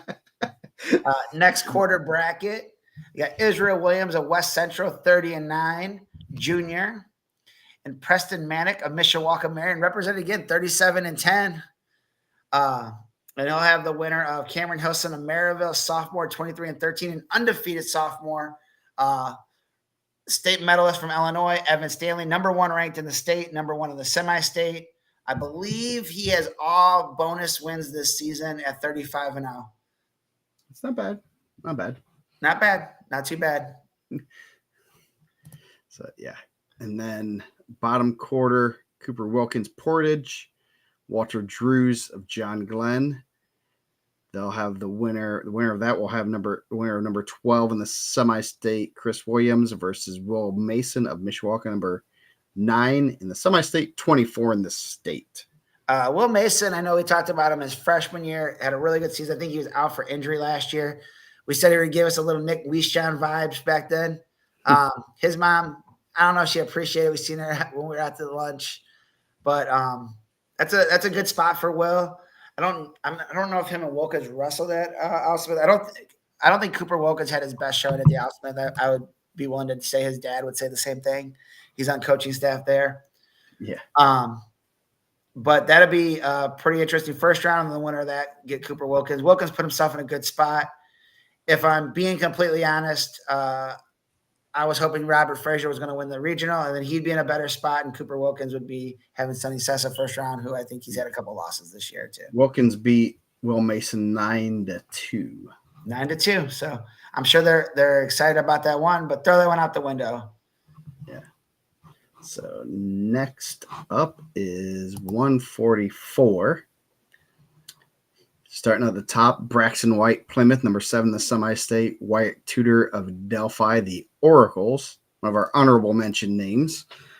Markel Shelton of Maryville versus Luke Reed of Valpo, returning state qualifier. So that should be a good first-round match. Yeah, Markel, they told me when I was on the mic, I was calling him Marquel, but they told me I was wrong. They said they call him Marquel for a full year, and that he's such a nice kid that someone like laughed. It was like, his name's Markel. They didn't even correct him. It's a sweetheart, man. Yeah, Luke Reed's really tough, really good in jiu-jitsu also. I believe he's a Pan Am champion jiu-jitsu. Of his 4 losses, I know he lost to, I believe, Davis, Bishop Chatard, and the other 3 are Hyvert. He's pretty tough. Yeah. And then Braxton White there, senior, 32-5. So that'd be a pretty exciting tick-around match. Coach Smith will have his guys ready, I'm sure. Yes, they are always ready. Lincoln Frazee, we talked about him, North White, sophomore, undefeated. Jacob Pennington of Penn. As we say, Penn just brings kids out of the woodwork, and they're at semi-state. Now he has a profile on Indiana mat. So congratulations. So Julius Spencer, and then they're going to bring another kid in, and they're going to have like 50 kids with profiles because they just randomly put kids in their lineup. They definitely get their guys their matches in. Yes. For sure. Yes. They definitely got load management because those guys got a bunch of guys that are really solid across the board. Yeah. So Julius Spencer of Knox, he'll have Christian Tapia of Portage. So it should be a pretty good, solid quarter bracket there. Knox, the Redskins, the fighting Bass Lake Danny Bradleys, right? Yes. Lincoln Frazee wrestling really well. I know he spent some time in the region this year. Some are getting better. I had to kind of look it up to see, like, oh man, like 37-0. Like, how real is he? How good is he? And then having 2 wins over a pretty tough Avery Stanley the last couple of weeks. This past one, 10-3. He's put himself in a really good spot to punch a ticket for North White. And as only a sophomore, the future's pretty bright for him. Yeah. Should be a lot of young guys in that quarter bracket. So 150 kids on the team, man. I think they're all just trying to hang out with Beaver, man. That's what I'm thinking. They're trying. Yes, actually, it's probably Maggart. I believe it. Teaching them the secrets of the dodgeball. The wrist in half, the Maggart wrist in half. Next quarter bracket, another tough draw for the Hobart Brickies. Probably not ideal. I don't think it's the end of the world. It's not as tough as the other 2. But when you get a state medalist first match, when you're a regional champ, probably not what you're looking for. Yeah. Logan Haney had an injury default in the semifinals of the regional. He defaulted to 4th. It sounds like he's going to be able to go. 14 in the state, 4 in the semi-state. Was a state medalist 2 years ago at 106. He's hit the weight room pretty well. Looks like he's probably walking around 150, which is good. He's definitely. I don't think he's cutting a ton of weight to get there. Probably lifting and being happy. That helps. D'Lo Castro of Warsaw, 2019 junior. He'll have returning state qualifier Avery Stanley, number 11 in the state, number 3 in the semi-state. Stanley put himself in a pretty good spot there, being the runner-up at Logansport, 36-5, 2 losses to Frazee, a loss to Stanley, a loss to Moses Stevenson, and a loss to Kirchner of Jennings County. So he's pretty good friends with one of the girls on our team. So we get the Avery Stanley updates. So every Sunday we have practice. I said, man, what happened in that match? She just kind of hit me with the shrug and said, you got beat that time. So it's a game of adjustments. So that's probably one of the more brutal quarter brackets in the semi-state. And as I said earlier, Miguel wins regional, putting yourself in a good spot, and he's the lowest ranked kid in that quarter bracket, pretty much. Yeah, like I said, like if you're a champ, Hybrid obviously couldn't have got him because he's the regional champ coming out of there. But if you're Braxton White or Lincoln Fraser, you're probably hoping you don't hit returning state medalist Logan Haney. Not that like it's the end of the world, like you can't beat him, but like of all the 4s, there's not a lot of 4s that have medals, right? Yeah, no, not out of regional. Yeah, unless it's the Mooresville regional. Which yes, unless it's the Mooresville one. We'll now the Crown Point regional. Yeah. So the bottom quarter bracket, Jeffrey Hivert, New Prairie undefeated, dominating everyone. He's looking real good. Going to be fun seeing him throughout the rest of the tournament. Hunter Vanek of Highland, number 11 in the semi-state. Ethan Sebring of Faith Christian, number 12, and then Colby Smith of Mishawaka. So Hivert looking for his 3rd trip to state there. Man, I said this at the announcement, then maybe I don't know if we said it on here or not. Hivert's really good. Number 1 in the state, number 1 in the semi-state. I thought the move to 44 was a pretty I don't think he was really big at the Super 32, like weight-wise. So I don't think he's cutting a ton. I think he's just kind of managing it a little bit more. He's sneaky good on top. Like, I think everyone gets hey, like he's the national record or state record holder for takedown. This is state unofficial, official state takedown record holder for Hivert. But he's really good in the top position too. And I think that's one of the things when I seen him at Al Smith was I think everyone's like game planning for the takedowns. And then when he gets on top, he's turning guys pretty quick too. Yeah. So that helps with the added points that you can get in on your feet and on the mat there too. So still beat Evansinski at Super 32 also. So 150, Braddock Belding of Rochester, or Bailing, not Belding, Mr. Belding from Saved by the Bell. Best principal in the 90s. Yes. Derek Bob of Munster, 1st round. Sophomore and a junior. Bailing came out kind of late this year and having a real good season. I know he wrestled a lot when he was younger. Justin Heidinger of Harrison, number 10 in the semi-state, and they'll have Tejan Newell of Crown Point, number 14 in the state and 4th in the semi-state. So pretty solid quarter bracket right there. Yeah, Tejan Newell is trying to do the old medal at 106, jump 44 pounds, and then come up and get a medal at 150. So trying to punch a ticket there. That'll be a tough one with Bailing. But Tegan's really held his own. I'm actually really surprised how well he's been able to handle that weight jump. I was really impressed with his match against Acuna from Mount Carmel. I thought the weight would be tough. Like that's a huge adjustment.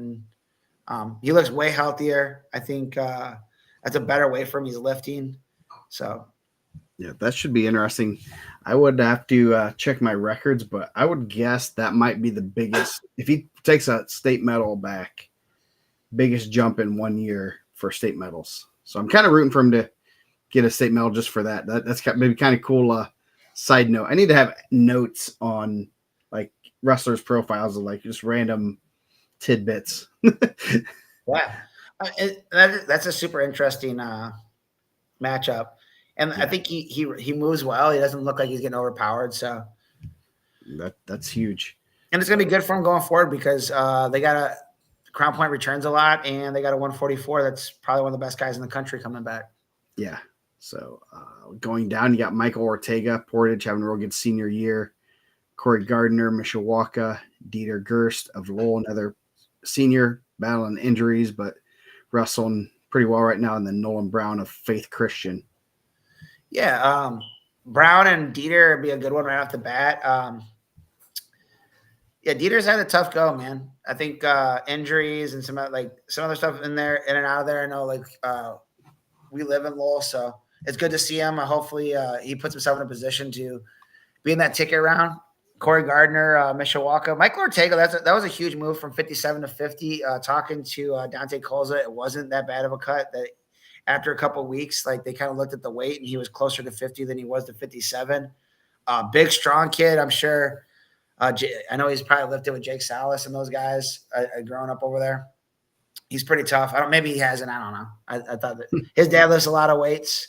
If you want to go see a guy pushing like 500 pounds on the bar, it's pretty strong. Yeah. Going down, you got Caden Webb, Rensselaer Central. We haven't done the middle school state breakdown. That's going to have to be on a different show. Yeah. New middle school rankings got some updates. I think Tony said what crashed the site. Yes, probably was. Probably the emails he got, all the messages. So Caden Webb, Rensselaer Central versus number 8, Carter Hall, Hanover Central. Zach Kenny of Jake said that's his boy too. Those are guys that like to lift weights. Yes. If you see some dudes walking around pretty jacked up, looking like they like to lift weights, they probably hang out with Jake Salas and Mike Ortega Sr. Yes. Jimmy Carroll's not as much in the weight room, I don't think. Anthony Carroll, though, he's pretty big too. He likes to lift weights. Yeah. So Zach Kenny Griffith versus Ryan Hall of Penn, the token Penn sophomore, 13 and 12. So that, man, what doesn't belong? This 13-12 kid from Penn. Where's Penn get these kids? Ryan Hall, he said he got 150 kids. That kid's punching a ticket. Write it down. No, I don't know, but he's been in the lineup. Zach Kenny, a real good season, ranked in the state. Carter Hall. Carter Hall's had some really good results. Had a really good Harvest Classic. So Caden Webb's had an up and down season, 25 and 12, regional champ. So it's a toss-up. That'll win some pick'ems for you. Pick that one right, you guys are going to be in the mix. Yes. Forgot to mention, you do the pick'ems are live, so make sure you do your pick'ems. And here's you're playing for second. That's all I gotta say. And you got a little bit of a blood draw right here. Yes, this is a good one. Jaden Lewis, New Prairie, multiple time state qualifier. Yeah. 2-time state qualifier, I believe. Freshman, sophomore last year, he did not make it out. And then Mason Sturgeon of Lafayette Jeff, number 7, the semi-state. You got Connor Stetzel of Triton, and then Marlone Kirksey of Maryville, number 2 in the semi-state, number 6 in the state. So Kirksey was a state qualifier last year. So 2 qualifiers likely hitting that there. That guy sounds like he has better stuff to do on a Monday night. I guess so. Sorry, you don't have to tune in. I mean, hey, we appreciate your support. Keep watching, bud. Jaden Lewis, Marlon Kirksey, that could be a really tough tick around match. Kirksey lost that tight one to Ortega in overtime. Probably of the champs, probably not the one he wants to see, right? That's a tough one. So come down to Maldonado and he's from Iowa. Hey, it's good. We got some Iowa people joining in. Obviously, they don't like semi-states. Yeah, so that'll be a good one. Lewis and Kirksey, 2 teams that are going to be in the mix, Maryville and New Prairie. I mean, I don't know if anyone's going to have the firepower to catch Crown Point, but, always good to place high. Yes. So 1, 5, 7. Another good quarterback. Good. No state ranked wrestlers in this quarter bracket, but a lot of semi-state ranked guys. So not totally. Billie Eilish just don't click it. She probably needs some money. Don't send her nothing. Oh my gosh. Carter Aegis. I don't have the power to click those. I'll let Joe do it. Yep, The I Logan just Smith champ, I banned 38.5. her. I need to fix this. So go ahead. Let's go Raiders. He'll have Charlie Schaefer of Chesterton, 32 and 12, sophomore, right off the bat, so 7 and 11. Aiden Witten, sophomore, 22 and 15 of Penn, ranked number 6 in the semi-state. And Anthony Bustamante of Maryville, 28 and 11, junior, not ranked in the state, number 9 in the semi-state. So 9, 6, 7, and 11 there. Carter Hages and Bustamante might have wrestled at the Tom Cameron. So that one's kind of a toss-up. Another one that could bust your bracket if you don't pick it right. But Herr just put himself in a good spot there. Yeah, that's kind of a pick'em quarter bracket, and that's free 10 points for. Dang it, Tony! Now we're gonna get the worst the youth rankings. I didn't know, man. Where celebrities are following up, chiming in. We got people from Iowa. Man, this is awesome. I guess we moved to this new platform, and all of a sudden, look what happens. The bracket guys are pretty good here. You got the 2 undefeated guys on opposite sides of the bracket. We have number 1 in the state, number 1 in the semi-state, undefeated from New Prairie freshman, 37 and 0, Matthew MJ Staples. And he'll have Ethan Clampett Morales of West Lafayette, a senior, 16 and 11. Then in the next quarter bracket, you'll have Trayvon Fleming, a senior, 34 and 6 of South Bend Riley, 21 in the state, 5 in the semi-state. And he'll have a senior from Gary Westside, the Cougars, represent it, Giuseppe Moore, 20 and 6. So Gary Westside's been a drought for those guys for state qualifiers. Giuseppe Moore got a tough draw with MJ Staples. And Trayvon Fleming. So I think those guys are in the same conference too, right? So I'm sure Trayvon Fleming's got to see MJ Staples a couple times this year. Yeah. So, next quarter bracket, the other undefeated guy, Brant Beck, the Fighting Zebras, Dominic Rivera of Hobart. Another Hobart great draw. Yeah, I know. Even if Zach Johansson ever get like the second best draw there.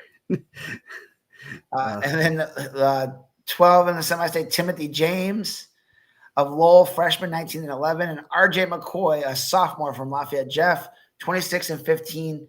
Brant Beck coming into that ticket round with 4-1-0, a record, and a state medal. Yeah, that should third place finish. Yeah. Is there 2 state medals? No, I believe he lost Friday night his freshman year. He's pretty tough though. He's in the semifinals last year. He actually placed 3rd. Yeah, so pretty good. Not bad wrestler. Lost the state champ. Years. Yeah. So and then you got Amari Leak of East Chicago Central Cardinals representing his home gym. Yes, gonna have all the fans there for him. He has Braden Reed of Mishawaka. General Heavy Hands. Speaking of celebrities, jeez. I mean, Billie Eilish and General Heavy Hands in the same room. Jeez, look who comes out for Guerrilla Radio. Brandon Reed of Mishawaka, 21 and 19. I'll have to fight the hometown crowd. East Chicago, it's been a while since they've had a state qualifier too, I believe. Yeah, I will give you that information here in a minute. And Eli Guffey of Pioneer, junior, 17 and 7. And Griffin Van Titchell, 7 in the state, 3 in the semi-state. A junior from Crown Point, 29 and 9. Tough draw for Amari Leak. Being the runner up there might have put him in a better position to get a ticket. Not that Carter Hedges is a pushover, but Griffin Van Titchell has been there to state twice as a freshman and a sophomore. Yep. Will Lott was the last semi. Willie Lott, 2003? No, 2007. No, 2009. 2009. It was getting close. 2003 was Will Kelly. Yeah. Or Jeremy Kelly. Yeah. What did I say? Yeah, his uncle's pretty good. Yeah. His uncle was an NCAA champion for the Iowa State Cyclones. Spladled an Iowa Hawkeye in the finals. Nice. Pretty famous. Man, East Chicago had some coaches, boy. They had Scott Hinkle, who left and went to Purdue. They had Bill Kelly, who was an NCAA champ. They had Tony Davis from Northern Iowa, who was an NCAA champ. Pretty good run there for those guys. Yes. If you look at the IHSA placement history, it's like Jeez, Yeah, crazy. Kelly, um, who like Hector Mendez. Dude, they had, especially like late '90s, early 2000s. They had some squads. One, two, three, there's 6, 7, 8, 9, 10, 11, 12, 13, 14, 15, 16, 17 Maldonados have went to qualified or placed at state for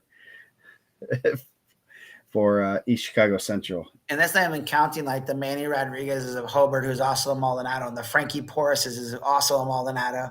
Yeah, So pretty, those guys might know a little thing or two about wrestling. You can see those guys this weekend. They'll be helping run that tournament, sitting yeah. in the chair for the Munster Mustangs. So 165.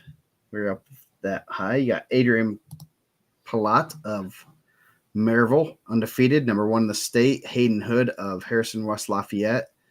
Hood, number 6 in the semi-state. Bradley Rivera of Lowell. And he has Isaiah Boot of Mishawaka, number 12 in the semi-state. Adrian's wrestling really well. Good sent some pretty good training videos. He's training pretty hard. Heading to Purdue. Tough spot there for Rivera and Boot, and definitely a tough spot for Hayden Hood, who's a senior, getting Pellat first match. Yeah. And you got Kevin Martinez from Tri County, senior, 38-1. Joseph Gonzalez Griffith, 31-12. And then you got Danny Moon, number 9 in the semi-state versus number 10 in the semi-state, Ben Clark. That's going to be a pretty good quarter bracket, and I'm pretty positive Tri-County has not had a state qualifier. Yeah, 8, 9, and 10 there. Kevin Martinez, 38-1. Danny Moon, Ben Clark should be a pretty good match right off the bat. Clark, those guys get it down at the semi-state pretty well. He had a couple of twin brothers last year that did pretty well. Yeah. Put himself in a good spot there. Being the runner-up, probably not ideal for him, but not a bad area. Yeah. From my history, 2016 was the first year of the Tri-County program. So Kevin Martinez trying to make history. Yeah. If he does, I'll get on the mic and give him a shout out. Yep. They have not had a state qualifier on the boys' side. So that'd be really cool to see. Yeah, I always like to make sure we shout out those guys that get their first state qualifiers for their schools, and that'd be really cool. So going down, you got Israel Sinnott from Hanover Central. Yes, James is a fan. Yes. And he has Jalen Johnson of South Bend, Washington. Malachi Neal of Munster versus Zach White Jr., number 18 and 15, potentially in the take around. So that should be a real good one. Israel Sinnott looked really good in the regional championship match against Clark.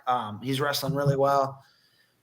I think he's kind of peaking at the right time. Coach Bradbury, regional coach of the year, Coach Bradbury too. Congratulations. Has him going pretty good. They have some good training partners in there too. So that's his son, man. So I think he's gonna be able to punch a ticket there. Him and Zach White will be an interesting ticket round match. So like you said, 15 and 18. That should be good. And then last quarter bracket, we have another Penn kid. We have probably one in each weight class, I think. Yep. All 14. Yes. Leonardo Santiago of senior, 34-7, number 23 in the state. Andrew Schaefer of Chesterton, number 7 in the semi-state. 2 seniors battling it out right there. Then Tucker Herndon of Seeger and Celestino Garcia of Lake Central. Tino Garcia, man. He was in the finals of the Harvest 2 years ago. He was a 2-year JV guy. So it's good to see him get in there and possibly get an opportunity to punch his ticket at 23 and 15. Maybe him and Leonardo Santiago wrestled this year. Santiago is pretty tough. He was there last year at the semi-state. So it's just not in Santiago, possibly in the semis with the top part, Palat, opposite of Palat. So those guys put themselves in a good spot to possibly be in the finals and get themselves a draw for the state finals, maybe a medal. Yep. Going up. 175. Come on. There we go. There we go. Oh, that went up to 190. Hayden Whitenick, number 16 in the state, number 5 in the semi-state, the Crown Point regional champ. Have Wessel Wardick of Munster, sophomore, 28-13. And the other part of that quarterfinal bracket, not ranked in the state, number 12 in the semi-state, Caden O'Neill of Mishawaka, sophomore, 27-11. And number 7, Quinton McLeod, the runner-up at Logansport, sophomore, 24-4 for the Logansport Berries. White Nick, a senior, not as big as his brother. His brother's pretty big. But good for Hayden coming back. I know he had some injuries last year. He had to sit a year out. Good kid, good family. So his dad, I believe, is the head coach and put himself in a good spot there being the regional champ. Yes, he did. So then going down, Emilio Tirado from Lake Central, Gage Bebick of Ileana Christian, Tremel Quadhamer of Harrison, West Lafayette, and Wyatt Davis of Rochester. Davis trying to go from to qualify to break the record for the highest differential in qualifying for state. You're gonna have a tough one there. You got number 8 and 10 potentially, so that should be a real good quarter bracket. Yeah, both those guys state qualifiers. Toronto, a returning state qualifier from last year, 37-2. I believe both of his losses were at the Al Smith. He works with Coach Treveline, so you know he's going to be pretty jacked. Those guys lift weights pretty well. Coach Treveline out there doing the work, man. I don't believe Ileana Christian has had an Indiana State qualifier. I know they had some when they were a small class in Illinois. They've only been a program in Indiana for 4 or 5 years? Yeah, I don't even know if they've had. I don't think they were eligible to wrestle in the state series for until either last year or maybe the year before. I think this might be their second or third IHSA. They wrestled in the girls' state finals because that was not an IHSA event. I think last year might have been the first year they wrestled in the state series, and I've had it on pretty good authority that they're going to get an influx of talent heading to Ileana Christian. So it's right there in St. John. Man, there's like a corner right there. I don't know why it's in St. John, and people just throw their shoes there. There's a bunch of shoes. They call it shoe corner. There's a bunch of shoes on this corner. I've never seen anyone throw them out there. Just drive by on their shoes there. Interesting. Yeah. So if you only things you'll see only in the region. Dude, it's like kind of in the middle of nowhere. And it's just a bunch of shoes in the corner over there. Yeah. So Trammell Quadhammer, though, pretty cool name. Yes. Shout out to Trammell Quadhammer. So next quarter bracket, Carter Ogborn from Rensselaer Central, the Bombers. Austin Ettinger of the Winnemac Warriors. Elijah Carter of the Hammond Central. I was getting ready to say Hanover Central. What are their names? They are the. Are they both Wildcats? Hammond Central Wolves. That's a good one because that's a newer school. Yeah, they consolidated it. Yeah, Caleb Chambers of the Hanover Central Wildcats. So, they should change their name to the Olympians, right? Yes, they should. Austin Ettinger, Winnemac. He had a really good sectional, kind of not as strong regional, taking fourth. That should be an interesting first-round match. Caleb Chambers wrestling really well also. So he had a tough one with White Nick. So Chambers and Carter first match, and then the winner of that. So no state-ranked guys in there. Only one semi-state ranked wrestler in that quarterback. Not going to have a perfect 175 weight. Nope. So Vinny Freeman, all the state-ranked guys got put in this quarter bracket. Yeah. Jeez. Vinny Freeman, number 1 in the semi-state, 3rd in the state. He took 2 losses at the Al Smith at 190 pounds. He has Isaiah Max of Seeger, and then they'll get the winner of Lucas Anderson, number 13 in the state, of Chesterton, and Hayden Mansilla of Hobart, number 18. And hey, guess what? Hobart kid did not get a good draw. No, man, not a good draw at all. But sometimes you got to be the bad draw, right?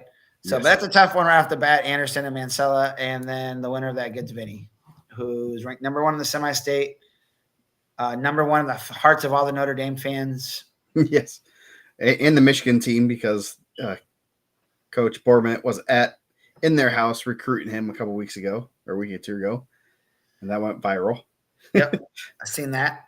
I can't believe his dad let someone wearing Michigan stuff enter the home. That's ridiculous. Probably not ideal, right? But Notre Dame doesn't have a program, so you gotta do your thing. Yes. So 190 got Aiden Granger of Hobart. He number 20 in the number 20 in the state. Noah O'Brien of Harrison, West Lafayette. Ben Fedorchik of Valpo. Number 12 in the semi-state, and Edwin Garcia of South Bend Riley. So Hobart did get a good draw there. They got put in a good spot by after winning. And they could because he could have gotten Kendricks. So Yeah, he got a really good draw compared to best possible draw for Aiden Granger winning the yeah. regional. Yeah, and he kind of got in the lineup. He's been in the lineup all year, but had to beat out a state qualifier to make the lineup. Yeah, I don't know if it was injury or what, but definitely making the most of his opportunity. So it could be a possible see how it shakes out next year for those Yeah, guys. yeah. So going down, you got Ronald Jenkins, number 16 in the state, and Benton Central, the Bison. Camden Rosemanitz from Andrean, the Fighting 59ers. Fighting 59ers. Are they the Fighting 59ers or are they just the They are the 59ers? Fighting 59ers. Okay. And Andy Miner is the mascot. I don't know why. Andy Miner. Yep. Nice. Don't have no clue. He has freshman from, and going down freshman at 190, Derek Wortley from Rochester. That's a pretty big freshman. And he has a tough task of Devin Kendricks, New Prairie, state placer. That should be a good one. Number 6 and 16 potentially in the ticket round. Yeah, Devin Kendricks, man, he's a grinder. He definitely goes forward, heavy hands, good hand fighter. Are all three of his losses to Salas? I believe. No, he has a slam. He got called for a slam also. Okay. I was gonna say there's two of them, 6'4", 15-3. So yeah, he got called for a slam in the Munster Superdome. So tough one there for Ronald Jenkins. But I mean Kendricks, was he a couple time qualifier, one time medalist? yeah, at 215, 220. So down a weight class, down 20 pounds. So that should be interesting. Going down bottom half bracket, got Cesar Salas wrestling really well for a freshman. And he has Tierson Wolford of Winnemac, Bryce Montgomery of Maryville, and number 22 in the state, and Eric Harville of McCutcheon, number 10 in the semi-state. So pretty solid quarter bracket. Not an easy route to punching his first ticket to state for Salas. I know we're saying he's wrestling pretty tough for a freshman. I think he'd be wrestling pretty tough for any grade. He's pretty good. Yes, Day 2 of the Ironman. I'm sure him. I know Bryce Montgomery's taken a couple of losses to him this year. Maryville guys are always tough in the ticker round. Caesar, man, just taking care of business. Like even when he's like winning the big matches, he's not overly emotional. Just kind of getting it done, going back, shaking hands. Super respectful kid. Even like when they were going nuts at the MC, he was Mount Carmel duel. He was the last guy. Got a good win and just went over and casually shook Coach Sturtz's hand and went back. Real good kid, man. The future's bright. I'm interested to see how the state finals shake out. Not to get ahead of it, but he's wrestling as good as anyone that I've seen from Crown Point this year. Mm-hmm. Then the last quarter bracket, Lascio Retzloff of Penn. He has Grayson Strickland of Chesterton. And then the next one, Weston Maddox of Frontier, number 25 in the state, snuck right into the last ranking spot. Brennan Peterson of Lake Central, number 7 in the semi-state. So pretty wide open quarter bracket right there. Has Frontier had a state qualifier? I know they're a pretty young program also. Frontier. Let's see. I am at the wrong weight class. I am at the right weight class. So Frontier last, I am going to say yes. They had one, Danny Wendling and Colin Reagan.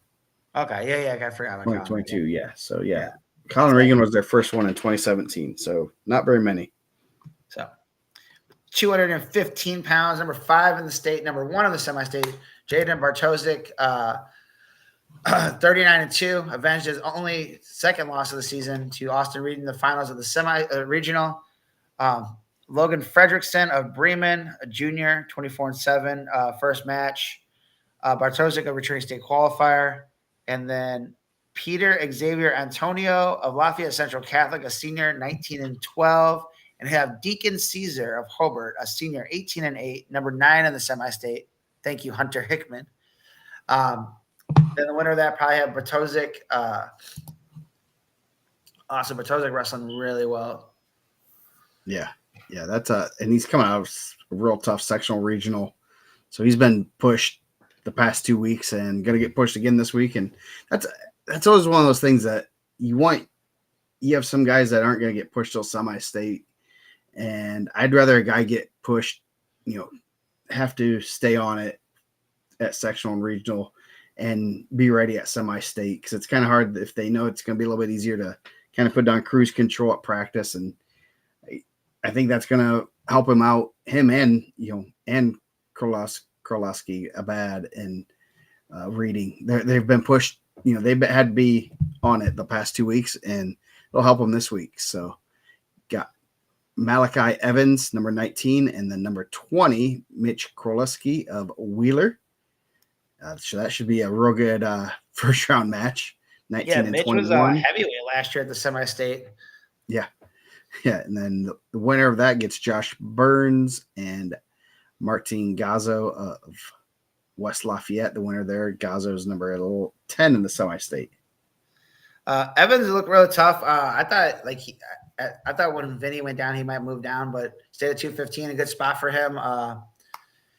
Mitch would be a tough one right off the bat, but a pretty good spot there because I think there's some death draws kind of in the field. Yeah. I think that was 215. That was going down to 190. I think 90 had a little bit more depth in there. I think Evans moves a little bit better there. I think there was talk of him going to 90, and I think that's a good move for him, staying up at 215. Yeah. Going down, you got Everett McClelland of Portage, senior. He has Sam Clem of Seeger, who's also a senior. Then you got Trey Dunning versus Austin Reading, 12 and 15 in the state, number 4 and 5 in the semi-state. Yeah. That's a brutal quarter bracket. Trey Dunning beat Austin Reading last year at the semi-state, and that's kind of where I think it was first round of semi-state too. So I don't think it was a ticket round, and then Dunning ended up punching his ticket. I think it's an opportunity. Like, I know that CP, not Austin Reading or anyone in his family, but essentially, like they said, he had one bad match, and that was the bad match. So you have an opportunity to go out there and wrestle it again with Dunning. And then the winner of that gets McClelland, who's pretty tough also. Yep. So that's a tough quarter bracket. Yeah, McClelland's beaten Reading twice, and he's beaten Dunning. So even though he gets a couple ranked guys there, he probably is doesn't mind his draw. Actually, McClelland's beaten Dunning twice also. So he's pinned them both, or pinned Dunning twice. So that getting a couple of ranked guys there, you're probably a little more confident. Obviously, you don't want to be too confident, but at the same time, that's pretty good draw there.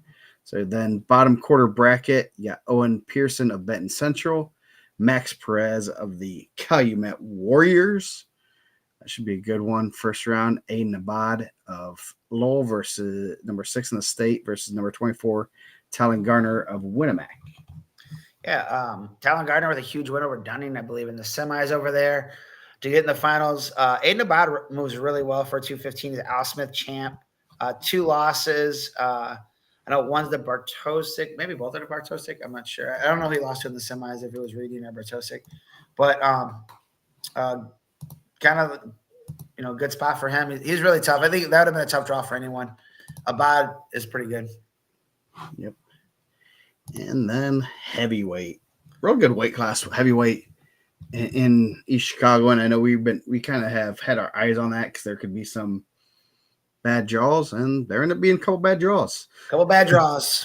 Yes. So at the top, Cameron Hazlett, freshman. We talked about him earlier, wrestling really, really, really well. He has Aiden Dunathan of Tri-County. the winner of that will have the winner of Damian Steers of or Stearns of South Bend Riley and Tristan McShende of Portage. Should Both be of a ours. good Thank you, Kevin. yes. So Hazlett potentially versus Machende. That could be a really good match. I think he's beat him twice. I think he pinned him at the Trikoff and then a major, I believe, the second time. Is that something I that look only right? have one on the on Which one do on you have? the The yeah fall? mat. So Who did Machende lose to at the Al Smith? Machende lost to Hazlett, Simborski, Trevi Hill, or he lost to Simborski and Hillman Conley. So, I mean, I could be wrong there. Tough spot there for Machende. Like, that's a tough one. Hazel's pretty tough. 32. Or I think I was thinking Juris. I'm sorry, the other one. Yeah. So, Hazel had pinned Machende at the Trikoff. So, I'm sure they're going to try to make adjustments. But I mean, Hazlett's wrestling really well. Yeah. Like, we kind of talked about it. You beat a guy that has 2 titles the last 2 weeks. Not a bad way to go into the state tournament. Yeah. And wrestling well and like you said, confidence and scariest thing you can give and that's I said that, as a freshman, but scariest thing you can give a teenager is confidence in the sport. He's been like at every age group, the top guy. Like he's always been a bigger kid. He's done well. He moves incredibly well. Does backflips for a heavyweight, which you don't see a lot of. Just a tough kid. Got wrestling in his blood. I think we've talked about it before. My brother wrestled with his uncle at Calumet. He was a really talented wrestler. His mom was a good wrestler when she was coming up to middle school. She didn't wrestle in high school. Wrestling family. His uncle wrestled at Calumet a little bit. Super athletic kid. Sean Hazler, Singer is my brother. So Cam's ultra talented, and the last couple of weeks he's looked like he's been on fire. There's another heavyweight that does backflips. Can't remember his name offhand, but don't want to put that kind of comparison. But that's pretty. You don't see heavyweights doing backflips very often. No, and super nice kid, man. Like when he's out there, like you see him shaking officials' hands, everyone's hand. I don't think he's a mean kid. You'd be hard to find people saying that he's a bad guy. Moose is in the bracket. Who's Perez? I think at 215. Okay. Max Perez. Yes, we gotta call Moose. Carlos Perez goes at some people in the comments sometimes, right? He doesn't hold his opinion back. No, that's what we like about our comment section. Even this guy from Iowa says that we're just blabbling idiots, and we are, right? I'm not gonna sugarcoat it. Yeah, next quarter bracket, 2-time Logansport Regional Champ Alex Luna McCutcheon. I'm disappointed my boy Brandon Barden's not in here, hyping my guys up. He'll have first match, 24th ranked, 7th in the semi-state, Khalid Al-Azir of Boone Grove. Kind of tough regionals back-to-back for sectional and regional. I think Khalid Al-Azir got his first losses there. And the bottom part of that, you're going to have Josh Mayo of River Forest, sophomore, 23-9. And I'll have junior, 38-4, Declan Guard, number 12 in the state, number 5 in the state. 2 losses to Trevi Hellman Conley and 2 losses to Cameron Kaufman. Declan Guard kind of falls in a pretty good spot there for him to possibly punch a ticket for Rochester Zebras. So when was the last Boone Grove state qualifier? Let's see if you can. Pat Ridgeden in 2004. Yep. Wow. Let's go. They had back-to-back 2003 Garrett Stemmons. Man, Garrett Stemmons, pretty good baseball player. Huh? I used to play against him a lot. Got a lot of tattoos. Joining us from Tennessee, and we're getting ready to talk about Tennessee boy. Yeah, we are. We're getting there. Yeah, we got Tennessee. Iowa's representing us. Man, we're popular. Next quarter bracket, we got Joseph Gutierrez of Lafayette Harrison, number 10 in the semi-state junior, 19-10. And Hunter Crabtree of North Newton, not Gibson Southern, senior, 33-5. His sister played, I believe, was she a state champ? She medaled for Rensselaer. Crabtree? But she Rensselaer Central Stacia Crabtree.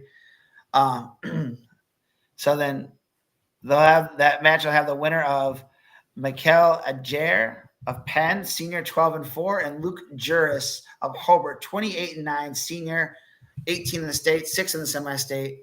Juris put himself in a pretty good position by winning the regional. Kind of kept himself out of a death draw um, with Hazlitt. So Hobart got one. Got a pretty decent draw there. That's good. Station, what is Station? Was she a placer? I mean, Hunter was just in here, can't help it out. She was Rensselaer kid. Let's see. I'm looking. And she hits nukes too. She hits bombs. From this year? Fifth at 190. Thank you, Hunter. Nice. Makes my job easier. I have not uploaded all those in there yet. bottom quarter bracket. Number 7 in the state, number 3 in the semi-state, 29-5. Cameron Kaufman of Warsaw, big upper body guy, pretty exciting to watch. He'll have Miguel Rivera of Andrean, a junior, 19-12. And then the other quarter bracket of Ben Robinson, Rensselaer Central, sophomore, 20-16, and number 1 in the state, number 1 in the semi-state. Has 3 losses, 1 at the Carnahan in the finals to a former teammate, and 2 to Cameron Hazlitt the last 2 weeks. Senior Lucas Zimborski of Crown Point. I believe on one of the Crown Point posts, they said that the last 2 weeks don't matter. The only one that matters is state finals. I guess they didn't care about the semi-state, so this one doesn't matter. They're looking forward to next weekend, but they shouldn't look too far because Cameron Kaufman can definitely Ajadi. Okay. I believe you. I think we should put pronunciation on every bracket. Yes. It's already kind of scrunched here. Yeah. So that'll be a tough one. Zimborski, Tennessee. What was he? A third champ? Yes. Pretty good football player. Really good football player. Pretty good. Really good football player. Playing football in college. Pretty good top 4 there for heavyweight. I think that's one of the deeper weight classes in the semi-state. Yeah, that's a good, real good weight class. I really like. That one we kind of had been earmarking as going to be some potential big matches, and it could be worse, I guess, with some of those guys. Obviously, there's some real good matchups, but should be some good wrestling in East Chicago. I'm sure that's where you're going to be headed. I'm gonna be heading to East Chicago. Yes, I'll be sitting in a nice suite in Fort Wayne. Just spreading out. They'll bring me food, and it's going to be a good day. I'm gonna bring a stadium chair, I think, and have some padding and switch off on the mic a little bit. Try to bring some excitement to the East Chicago semi-state on the mic, mic on the mic. Yeah. Always a good day, man. I know we talk about it every year. I miss the old Maryville semi-state days of, shoulder to shoulder, breaking the fire code, no coolers, $12 cookies, Spunkemeyer cookies. We got some alleys for you, man. Come up. Oh man, don't do that to me. Don't make me.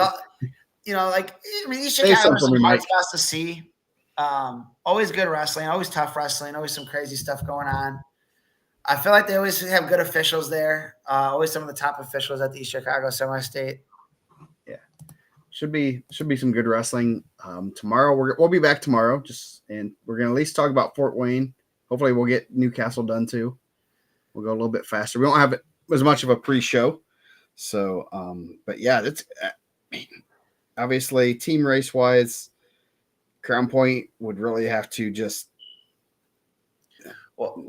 not show up I mean, they're pretty heavy favorites, but you still got to wrestle those matches, and crazy things happen at semi-state. Crazy things happen at state.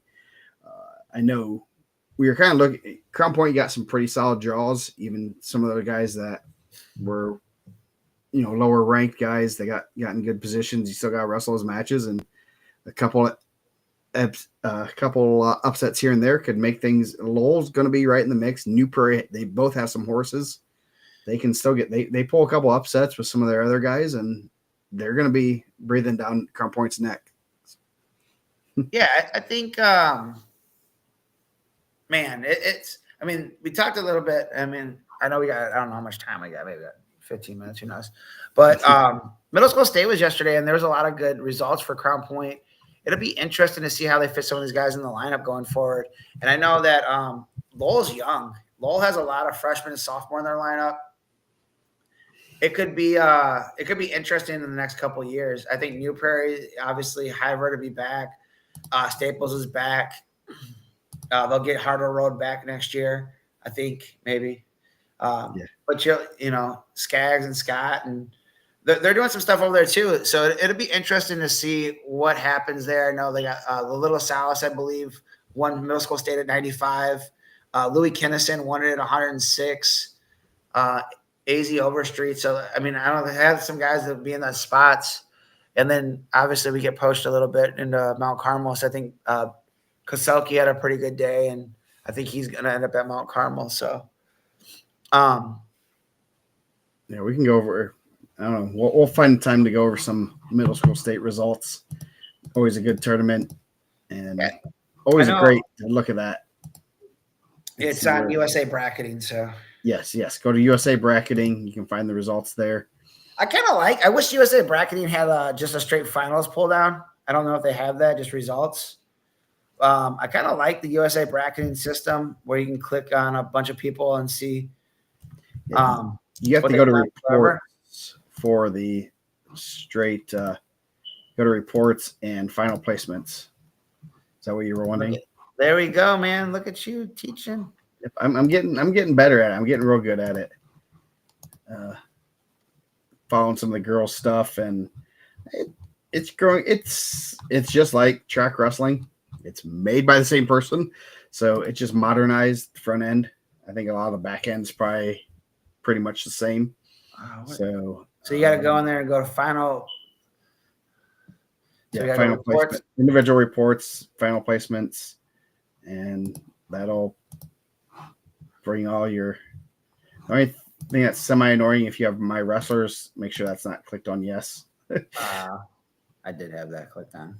Yeah, that's right. It probably only shows one, but so then that has the final placements, and then you can click. The cool thing is you can click on the name and see more of their tournaments and stuff. So should be some. I mean, man, just looking through these brackets, I was watching some of the brackets, and I'm seeing all these. It's wrestling people have a lot of kids. Dude, I'm just looking at this. Like, you're seeing just some names that I'm pretty positive they are brothers and sisters, or brothers, or even there's some sisters in there. Where was I? There was a couple that I just looked at a bracket, and you're like, "Yep, I see the name. I'm like, oh yeah, that's like Corey Don. There's a Shrek, like Corey Don. Yeah, wrestled my nephew. My nephew lost in the round of place. Yeah, there's a Sam Rio. Hey, there's about a dozen more Rios coming. So. I think she said there's one more after this. I was asking her because I thought that was I know Sam, and then I think there's a little one. Yeah, there's one that's like 6 or 7, I believe. I know, maybe 8. And that age, man, yes, man, please. I'm not saying that, but man, that'd be so sad for me if I had a kid now and my kid's like about to be out of high school. I'd cry. Yeah. You got a Salas, you got Mason Baylor from Milan. I mean, he took a pretty hard slam in the semis over there. Yeah. Jackson Harris, his brother wrestles at New Haven. I was looking at some of these names. There was a Stilts. I thought it was Stitz, but I guess not. But there's another Kincaid. I'm just looking at all these names. Like, man, Brian Kincaid loves the show. He was on a team with my nephew up at Sparty Duels. And obviously there's some names of some guys that are. I'm still waiting for the first wrestler that's been ranked. Him and his dad have been ranked, so I think we're gonna have one probably within the next 4 years. Jake Salas, right? Jake Salas, what it? Jake was ranked, and then no, I guess we weren't doing it then. Jake's older than Indiana Matt. He was in the same grade as like Cosgrove, right? Yeah, 2008, and so we started. 2009 was our first year, so right after he graduated. So it was close. That's yeah. So yeah. So Yeah, it's kind of neat. It's neat seeing those names, and it's like, man, yep, yeah, you can almost guess some of those names where they're from. Um, I know Brody Weimer, his dad. Talked to him last night. He had Uh, a really good tournament. He had a really good win over when after that kid AZ won nationals in Fort Wayne. He wrestled the next day in the duels and kind of beat him up.